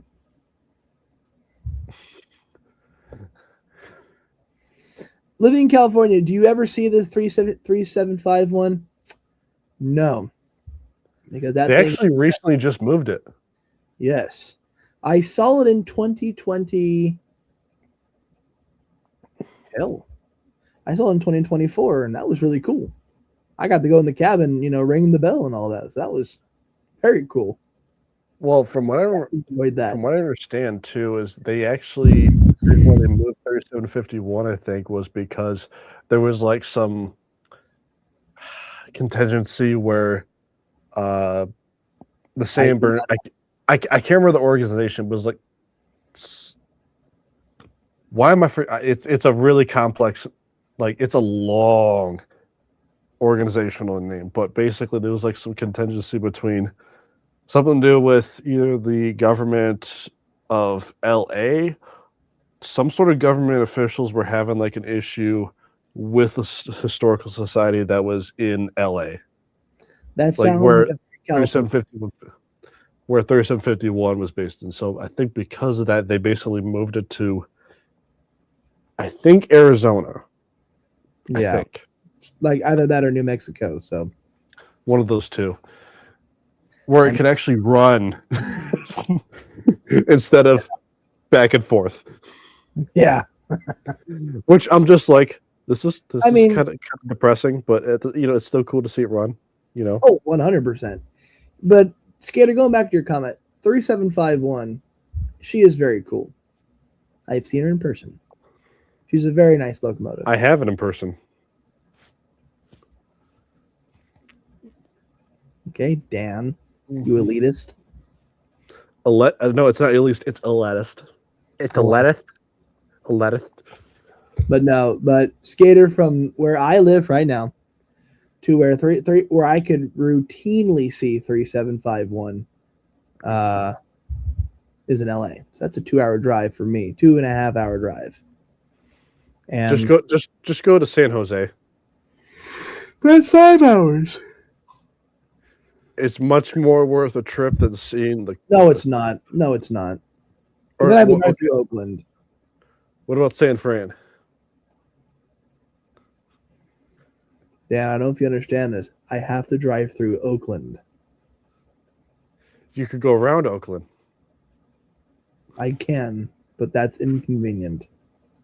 It's not like Northern California is not like SoCal, where there's a highway, there's options to maneuver. So I will tell you this: you got the dumbest of dumb in LA, hands down, of the entire country. no, they Can you confirm that? Can you confirm that? Walks outside. facial expressions that should say it all, man. Cody's like, I'll show you an example. Walks outside of the house. But I mean, I would rather drive 8.5 hours from my house to Portola and hang out Portola's there. north, right? Or south? Very north. Okay, very north. Much north. Much north. Don't you think it's kind of strange that like most of the steam organizations, I mean, I could be wrong, but most steam locomotives or railroad museums seem to be more north than they are south? Well, except for one that I know of. San Jose, I think. I think they have a railroad museum, if I remember. San Jose. San Fran's got the one of the best. Or Sacramento's got one of the best. Sacramento is the one that you're thinking of. Yeah. Actually, I was there last year. Absolutely phenomenal place. Like I saw the cab for. I would love to make that a yearly thing I do with my girlfriend, but I don't know if I should do that. You've seen the cab forward, right? Yes, I've actually been as a certified SP hater. I've been inside of it. It is a very unique experience. I will tell you that. Like you're looking at this thing, chair, facing away from the boiler, and looking out just. It is different. It is not different. Just seeing, not just seeing like the metal of what you call like of a modern 6-axle mainline diesel unit. Right. It's just a piece of glass that you look out of. It is so uncanny. I'm like, if I hit something, I'm dead. There's nothing protecting me. So DC Skater is spitting facts. Best steam train scenes you can go to is Pennsylvania, Strasburg, Steamtown, and Port Clinton. All in Pennsylvania. No, I'd raise you that and say Portola. Fight me. I don't know. I here's what we gotta do. All right, we'll start a fun. We're gonna start a fundraiser to give Cody a trip, a community trip, take him all the way out to Pennsylvania, and see what it's like to just rail fan there. Yeah, the Cat Ford does have some pretty good views, but oh man, I would be scared. I mean, man, at every crossing I go to, if I was in a Cat Ford, I'd be a little nervous. Well, one thing I will say is that I mean, like, it did help with going through tunnels. Yeah, no, it helps you not die of suffocation. Absolutely. But that makes me wonder. So, I wonder how. So if I'm guessing it was more so because of what's that really long tunnel that's out in like the northwest. The hole, the big hole. The hole. Yeah. Well, they're really designed for that, right? Yeah. Yeah. Yeah. The big hole. It's like 6 miles long. The big hole. Not the hole. The big hole. The big hole. Well, there's a small hole that's like 2 miles long, but it's not the big hole is like 4, right? Yeah, 4 or 6 miles long. I mean, it's a monster. It is so crazy. I never forget one of my trips I took there. I was just I had gone to the tunnel a couple of times through the big hole, and I asked my engineer one time, "Hey boss, can you like turn off the lights? I want to see. I'm just really curious how dark it is." And we went about 100 yards in, and he turned his lights off, and I was scared of the dark at one point in my life. That reinvigorated my fear of the dark. Well, so I will say, that was scary as can be. So here's the thing, I'm not afraid of the dark itself. I'm afraid of what's in it. Oh, I've heard stories that's more the fear of what. The fear is more of what's in the dark, not the dark itself. Agreed. Oh, 100%. But I mean, it's so crazy. You think about that. The tunnel doesn't snake. It's a straight shot from one side to the other. But the way that how dark it is, you actually physically, if you were to look at the other side and you were to have binoculars to look down, like if you're at the very top, look to the bottom hole, even with binoculars, you could not see the end of the tunnel.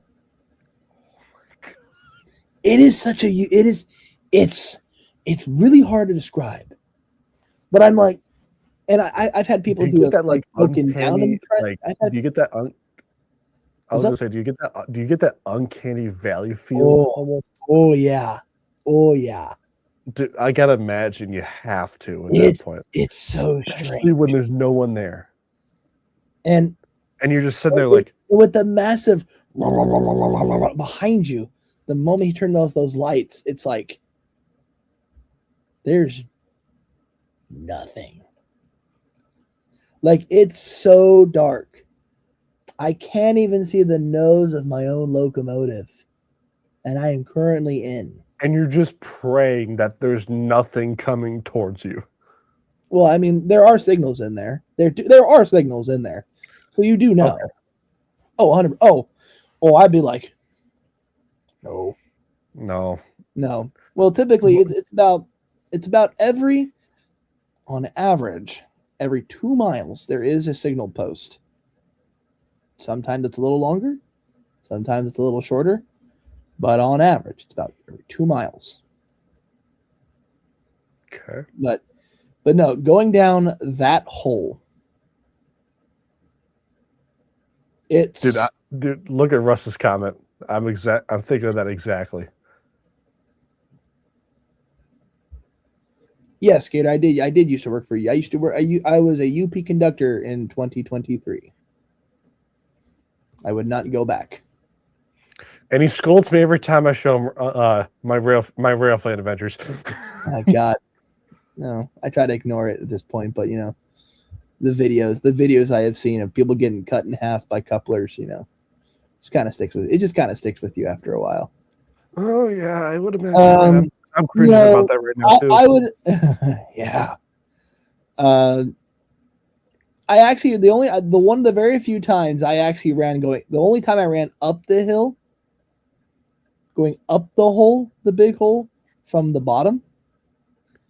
I was at a 70 Mac, and I had a wonderful crew that trip, and they were like, prep your okay. So on the Roseville sub, we are required to have a personal breathing apparatus, aka a scuba tank, with us, because just in case if the locomotives, keel over and die, we don't get smoked out. We don't get carbon monoxide poisoning from the big massive diesel motors. Yeah, I mean that's you're notch 8 trying to generate enough power to get your shit ass 2.5 mile train up that hill. And that's a 2.2% grade. So so Carl is saying the Cascade Tunnel, at least the one that you're probably referring to, is 7.5 miles long. It's stupidly long, man. It's like, I'm thinking of like just the architecture, like how long that would have had to take. Dude, as the SP guys and gals, they got the Chinese immigrants that built the slaves. Slaves. They cooked hard. You could just say slaves. I know, but Yeah. But going back to that story, it's like 9:30 at night. We kind of left Sparks about an hour and a half prior. Yeah. So it's like 9:30, like 9 to 10:30. I can't remember what it was. But my engineer calls out. He's like, "All right, check tanks." We're like, I've never done this. So I was like, okay, I don't know and this isn't my first time go in the Roseville sub, but this is the first time I've ever gone from Sparks to Roseville on Donner Pass route.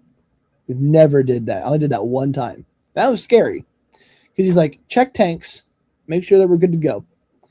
And I'm like, okay, we're gonna check tanks. Let's go. Like scuba tanks for us to breathe. And he's like, and they asked me, he says, have you been up it at night? And I'm like, no. He says, okay, you're gonna see some weird. You're probably gonna get freaked out a little bit, and just because how dark it gets out there, obviously not a lot of lighting, because you basically pass Truckee, California, which there's that little resort town out there. And that's when you start snaking up the mountain before the big hole. And that's when it gets dark. You're basically surrounded on all sides by redwood forest and trees. And the only light you have are these old SP signal masts that go over the tracks, which are absolutely cool. They're really unique. I really like those. Until you get to the bottom of the hill, and there's a couple signs that tell you, hey, this is the hole, the big hole, basically. Be ready. And it was raining that night, clear night for the most part, clear afternoon. Then it got dark. Then it was obviously got dark, and then it started to rain. So they told me, they're like, when we climb up this hill, we'll have lights on. We will not see the front of our train. You will see the smoke. Close your windows. Clean out everything you can to make sure that, if we have a malfunction, or if we die in the middle of this tunnel, your breathing mask is good to go. Because the moment we break like the seal for the train, all that carbon monoxide is going to walk in and decimate you. Yeah, and we got about a mile in, and I could start to see the smoke in front of me, like looming over me, like this, like a Scooby-Doo cartoon fog. It moved like that fast, and you can start to smell the gas, the oils. You can start to smell the diesel fumes, and you're like, okay, this sucks. And we got about 3 miles up. We're about halfway. And I can't see anything. All I've got is my PTC in front of me, or I'm looking at my conductor because I'm still like a recruit, basically. I'm looking at my conductor's PTC, positive train control, and I'm looking at it, and I'm like, we're coming up on a signal. I can't see the signal. What do we do? He's like, don't worry about this. He's like, this happens all the time. And it was probably until about, we passed it. Like, it got past my engineer's door by his window. And obviously the color of the light was, bouncing off the side of the tunnel. He's like, okay, we're green. We're like, okay, yeah, woo. So, yeah, it's really scary going up that at night, super heavy train, crap power. So, smokes like crazy. So, yeah. That is one of the scariest things you could do. Like, it's something that you cannot control. It's something that you just have to deal with. So, And, one of the things I'm kind of thinking of is, do you ever see those videos where people are dumb enough to go inside of an active tunnel? Could you imagine people going in that tunnel in particular? Dude, I would feel that would just be almost guaranteed just deletion. Yeah. Well, actually, what is nice about that tunnel is that the ballast is so high. If by some miracle, if by some absolute catastrophic breakdown in communication, if you had a train coming at you, either coming up from the bottom of the hill or at the top of the hill coming down, you could actually get on your side or your stomach, and you would actually technically, and you have to be right up on the side of the wall, but you could make it. He said that's like last resort though. And he's like, you best pray there's nothing sticking out of any of the freight trains. Because if it is, you're dead. And I'm like, yeah, let's go. I had to mute my sneeze.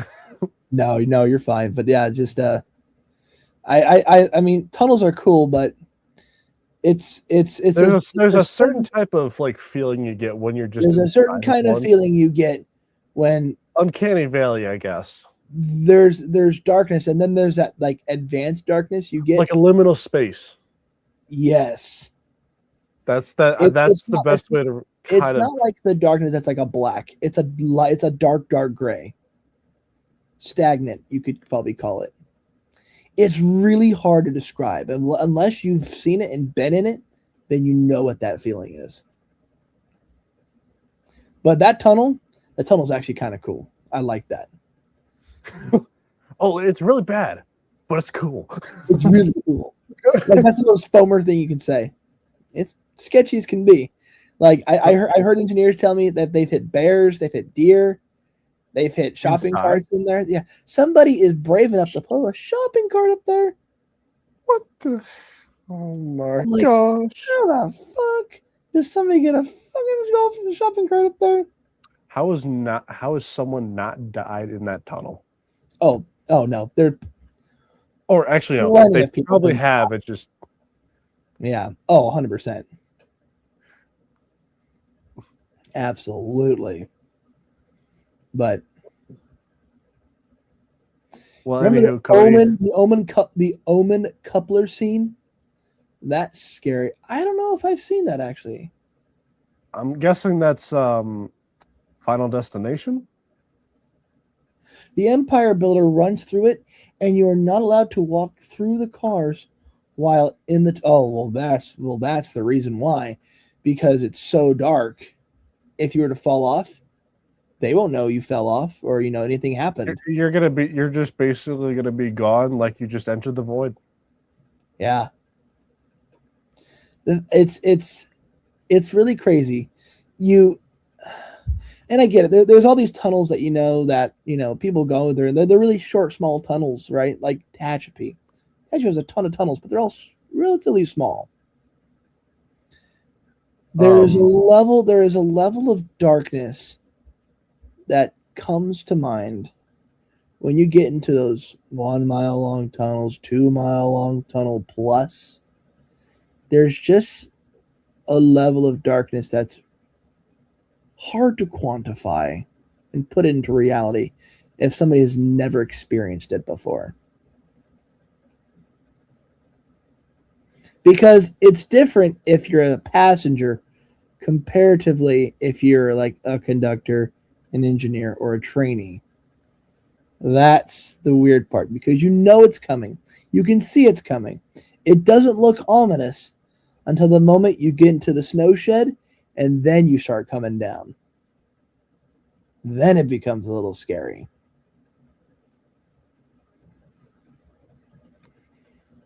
Stevens Pass, BNSF Scenic sub.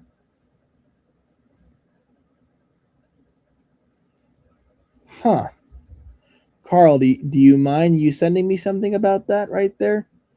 I know the Stevens Pass area, but I don't know much about the BNSF Scenic sub. Where does that start? The Binsif. The BNSF.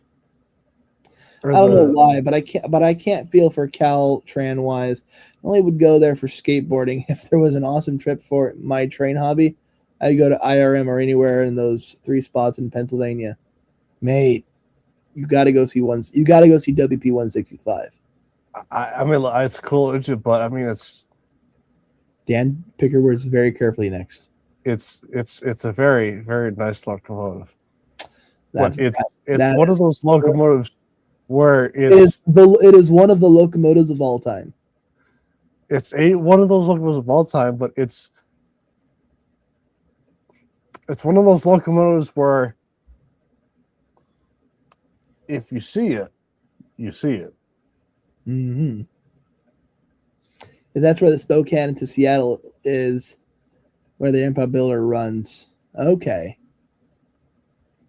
Well, I was gonna say, like, guys, I would love to tell you. I would, and I've seen. Okay, so then I take that back. This Omen coupler scene, or that bridge, or there's one in the south that it's like a super long tunnel, but it snakes through, and you're not, and they even say like don't turn your lights off because of all the like bad energy allegedly that's in that tunnel. People have come in and never walked out. So even trains. Wait, which one? I don't know. There's one in the south. South, like the south okay, part like of like the deep south. The deep south. It's deep like south of... it was like this company had like this brand new tunnel digger. It went like 15, 20 feet and then broke and then never fixed it. So they literally just TNT dynamited the tunnel right next to it. Or something crazy like that. Chat, help me out here. I would love to know that story because that sounds very intriguing. Yeah, that's crazy. We're like, well, because I know there's the Hoosac Tunnel in particular. Think that's what it is. South, that's like in Massachusetts. I don't know. That is way off. Man, shush. Spiral tunnels in Canada. Oh yeah, the spiral tunnels. Now that would be cool to see. Wait, a spiral, like as in? Yes, a spiral tunnel. The Canadian in the Yoho National Park. Yes, it is. That is the Canadians. The Canadians did some funny white powder stuff and made that. Yeah. I would love to go there just for a week and just watch trains at like the highest vantage point to see all 3 tunnels working. Yeah. Canadian Pacific. Yes. But if you're talking about the Hoosac Tunnel, whoever said that is correct, is that there either it was during the building process, I think, where there was like a collapse of some kind. It doesn't surprise me, to be fair. And during that collapse, there were people in that collapse, and for obvious reasons, they were never found. They had gone to the forever box. As for like after, I don't know if it's still a thing. Well, I mean, I've heard rumors, or I've heard people who have gone there. They've heard screaming in that tunnel. Oh, I believe it, because one of the biggest reports of the Husek tunnel is that if you go to that particular area, you hear screams. And it's believed to be the screams of the people that died in the collapse when they were building that tunnel. Yeah, I'm like, which makes sense. Oh, 100%. I'm just like, man, that is so crazy. Dude, we're getting that spooky area of trains. We are going. Dude. Okay, we gotta do like a dedicated content that you guys have subscribed to talk with us about. Dude, we're going across the entire board. But dude, I'm actually curious. We should do like part of like a live stream where we talk. I'm actually curious what Will would think about that sort of like haunted trains sort of like topic, or just like haunted railroad landmarks. That's what we could do. Yeah. So it's not Dude, have to be like. I am definitely into that. Yeah, we something about that is really interesting. Chat, we have tickled his tism right now. I tickled my own tism. Hey, do you tickle your own tisms? Yeah. What's the tunnel? Okay. Chat, you can help me here too. Not a East Coast kind of fella, but there is a modern NS train or modern NS route that goes through this like natural rock formation. Chat? Do you happen to know the state? Absolutely not. I've seen. Hold on. If you could send me like a photo of it. Yeah, hold on. I might be able to tell you.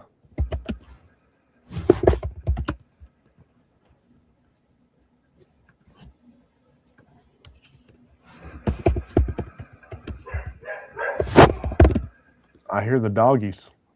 Yeah. Oh, the Virginia.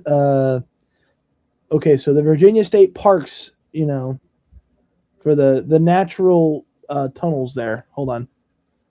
Let me copy the image. Nope, that's not you. Daniel. Sent you via Facebook Messenger. Okay. Oh, Jesus. Is it the Gallatin Tunnels, PA?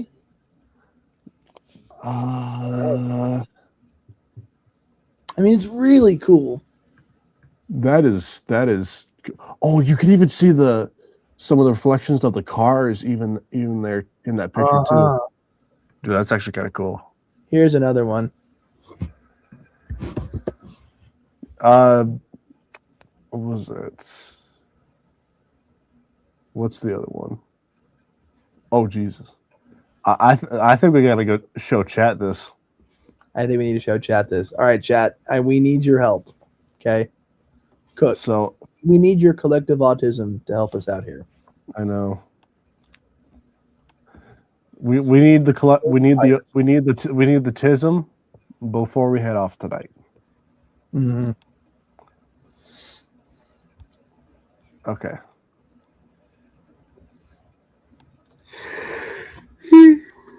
Here it is. What is this, Chad? What tunnel system is this? The pit. Really? I don't know. I'm just thinking. I was like, that's like. Dude, what if low key like someone like comes in and go, yeah, that's called the pit. I'm like, oh Jesus. Dude, that'd be wild. It's like shot in the dark. Shot in the dark. Shot in the dark. What was it? There's actually, if I remember, there's a couple other like haunted railroad locations in the U.S. Like, actually, probably more than I can even think of right now. Okay, Chad, your assignment for the next 3 days until Saturday. cook up a list of super mega haunted railroad landmarks Or locations. or locations. Or even a train itself. Like a consist. Train itself. Anything train related that could be haunted. Are you going to show them? Are you going to show them the second picture? Yes. All right, guys. Maybe, if that one doesn't help, maybe this one will help. Oh. I'm gonna switch to it safely. Okay, here we go. But this is just a cool view. This is like when I see like NS filmers go through here, I'm like, this is always the shot they always get, and I'm like, what is this spot? It's a spot of all time. Come on, chat, please, don't fail us.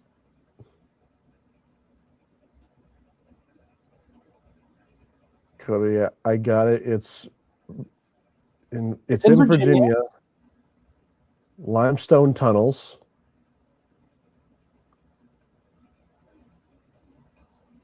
Oh, that's limestone. Is that limestone? Apparently. Carl? I was thinking to myself, that's way too dark to be limestone. I'm thinking like, I was gonna say granite, but I'm like, no, it's not granite. Hold on.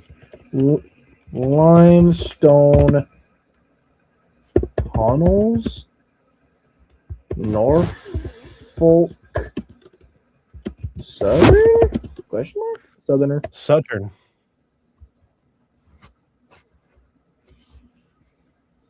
Holy shit, he's right.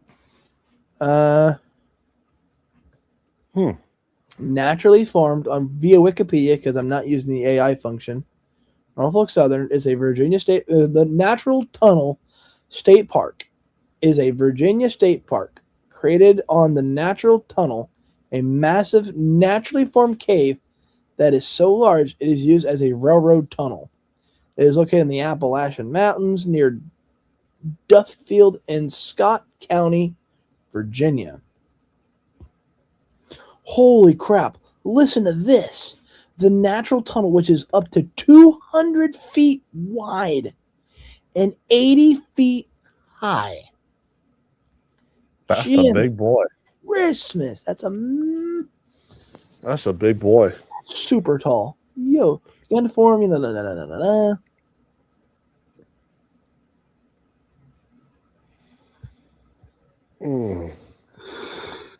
Gotta open it. Damn, it opened in 1890. According to Wikipedia, it opened in 1894. I mean, that's a long time ago, but it doesn't seem that long ago in the grand scheme of things. Absolutely. I'm trying to think. Actually, so cool. So here's another thing too we could discuss. Carl, we thank you. Thank you for your service. Thank you. So, what would be another fun topic?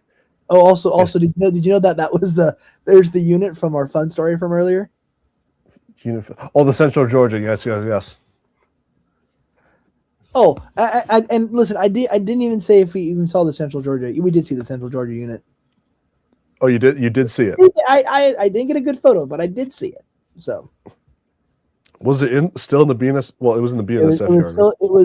It was on the far north side of the BNSF yard, and we could just barely see the nose.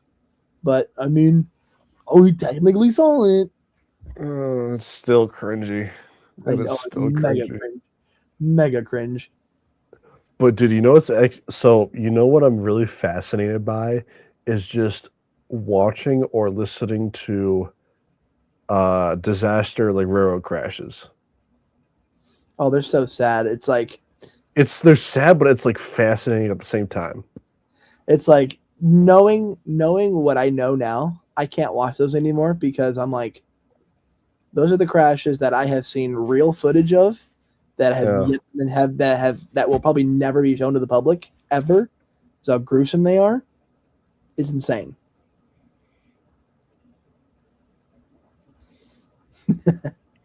I mean, the ones that I'm, thinking of off the top of my head. Did someone just move a chair? It's Will. It's Will. Dan, run. Well, oh, he's trying to, dude. Maybe that's why he got off, is because he's trying to get my Reading and Northern passenger cars. Exactly. Dude, okay, so no, I'm just gonna be. If that's the case, I'm just gonna be going in like Captain Price, going like Goat seed.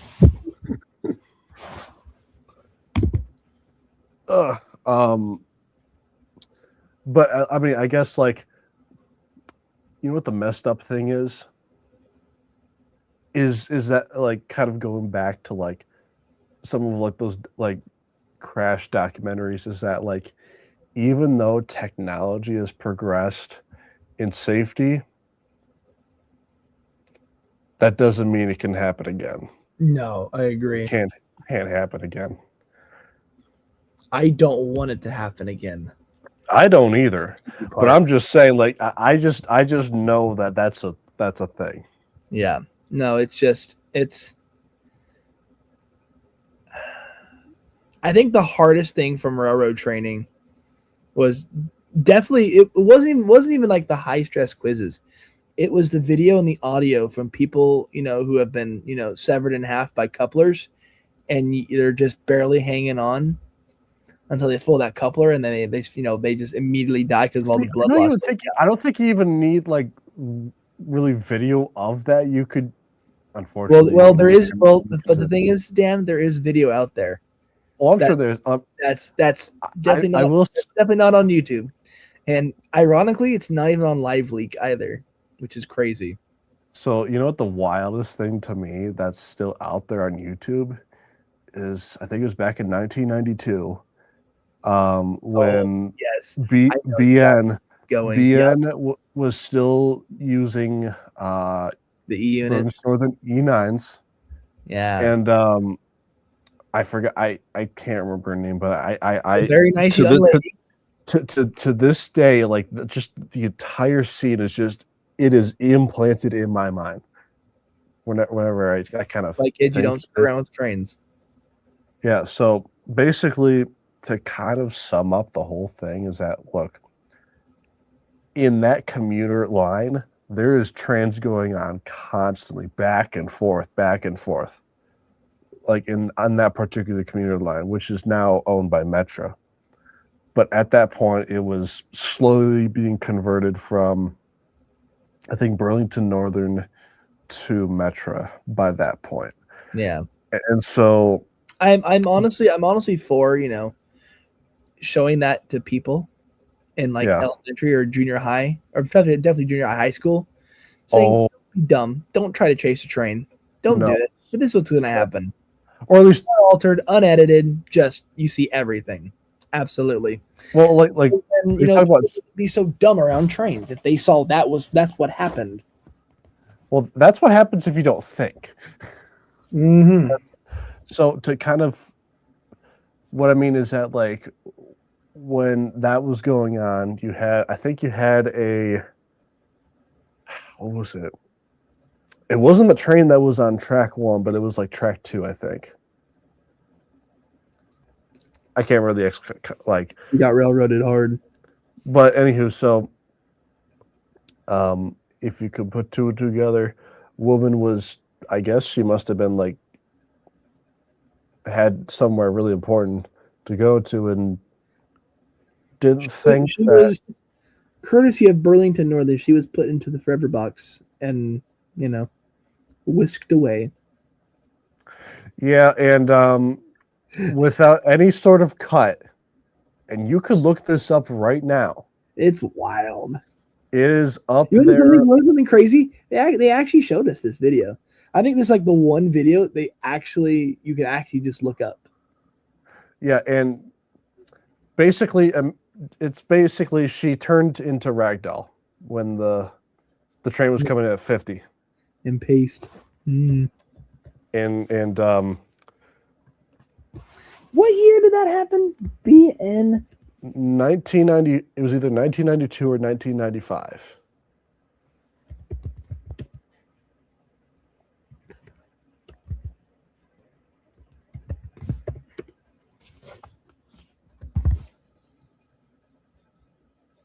But the point is with that, just don't be stupid like that. Uncensored.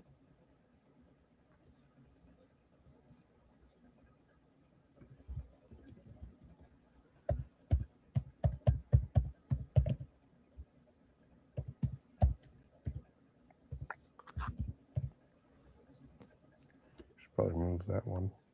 There we go. E9. Are you trying to look for the footage? Absolutely. I could send it to you later if you want. The uncensored version? Yeah, well, it's not that hard to find. I know. I'm just trying to look for it like right now. I'm like most of the videos that you see of it, it's usually under like a documentary style video for the most part. In terms of it being raw, it's a lot harder to find. yeah. So the only way you could really find it at least easier is if you just find like some short documentary on that particular case. Yeah.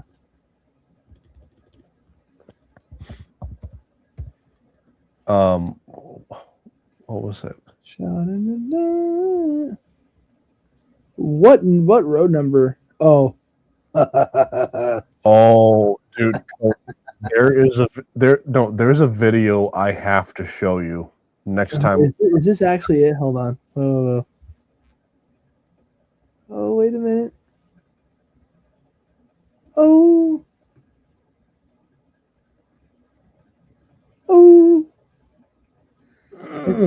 It's not it's the censored one. It's the censored one. It's the censored one, but two together. So But here's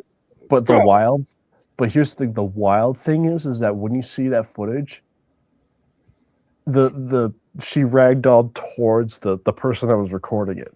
Oh yeah, 100%. That makes it even worse. That's even worse. Oh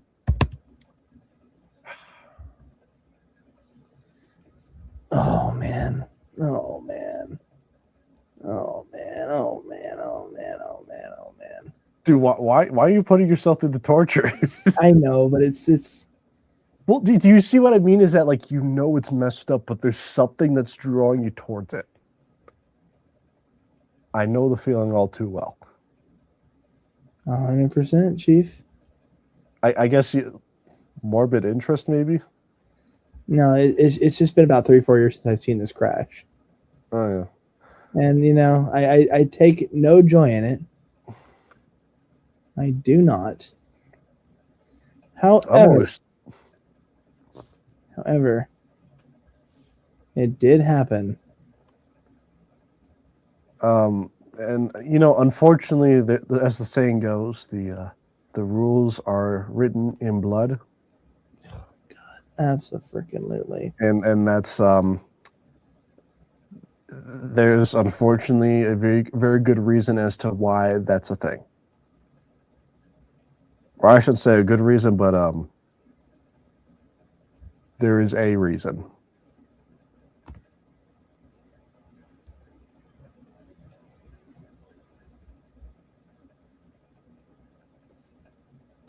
Oh, it was 1991. Okay, I was just a year shy. Yeah, you're like a year. You're like a year early. That's okay. But what I got to show you next stream, if for whatever reason you're somehow available on Thursday, what I got to do is I got to show you the Rio Grande safety video from, I think it was like the 50s or 60s, and look, I'm telling you this. You thought the safety video you probably saw from UP was insane. Wait till you see this one. Like, they sell you. Like I'll give you an example. Is that when they're trying to tell you not to do this, They tell you what happens if you do it. Yeah. Oh no, I've seen that one. Yeah, Oh, you've seen it? I've seen it. But It's actually not too bad. But If I'm still, being honest, it's not. I mean, it's not that bad. But still, it's like the guy who does it is, he's being reckless, but also being extremely safe. And there's parts where you look at that and you're like, there's no way. There's no way. well, the I'm trying to think, might be talking about two different ones, but Heist did a video of it some time ago of that particular film. Yeah. He did. That's the one that's the one I'm referring to. Okay. And I mean, even though the guy is being, safe with it because he's like the professional, it's like, But at the same time, like the dude, like he's naming off actual incidents that have happened yeah, in that safety video. which is just And wild. but the messed up part is the way it's like, don't become a statistic like the rest of them. Mm-hmm. And as messed up as that sounds, he's not wrong. He definitely is not wrong. Remember, kids, practice railroad safety. Don't be dumb. Don't be dumb. Don't be dumb. Just remember, the train will not stop for you, Or anybody else. or anybody else. Absolutely. It will unfortunately stop you if you try to stop it.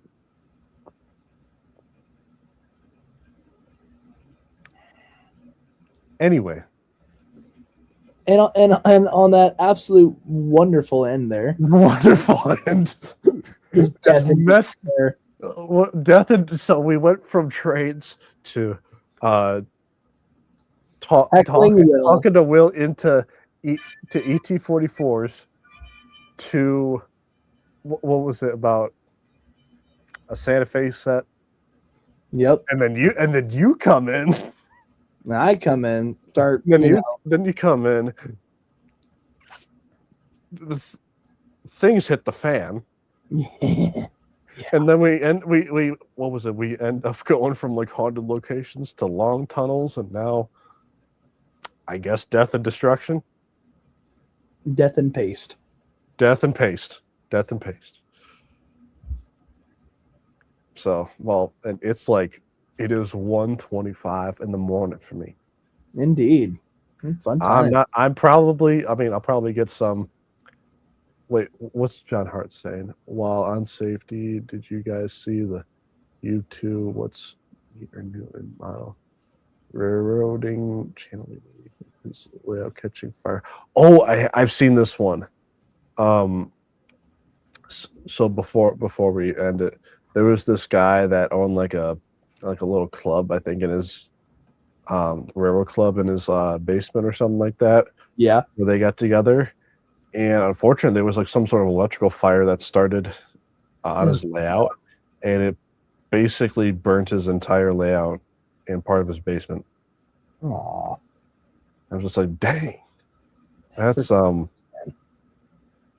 too bad. Yeah, no, that really sucks. That really is unfortunate. Hopefully they recovered somewhat. Yeah, hopefully, they can,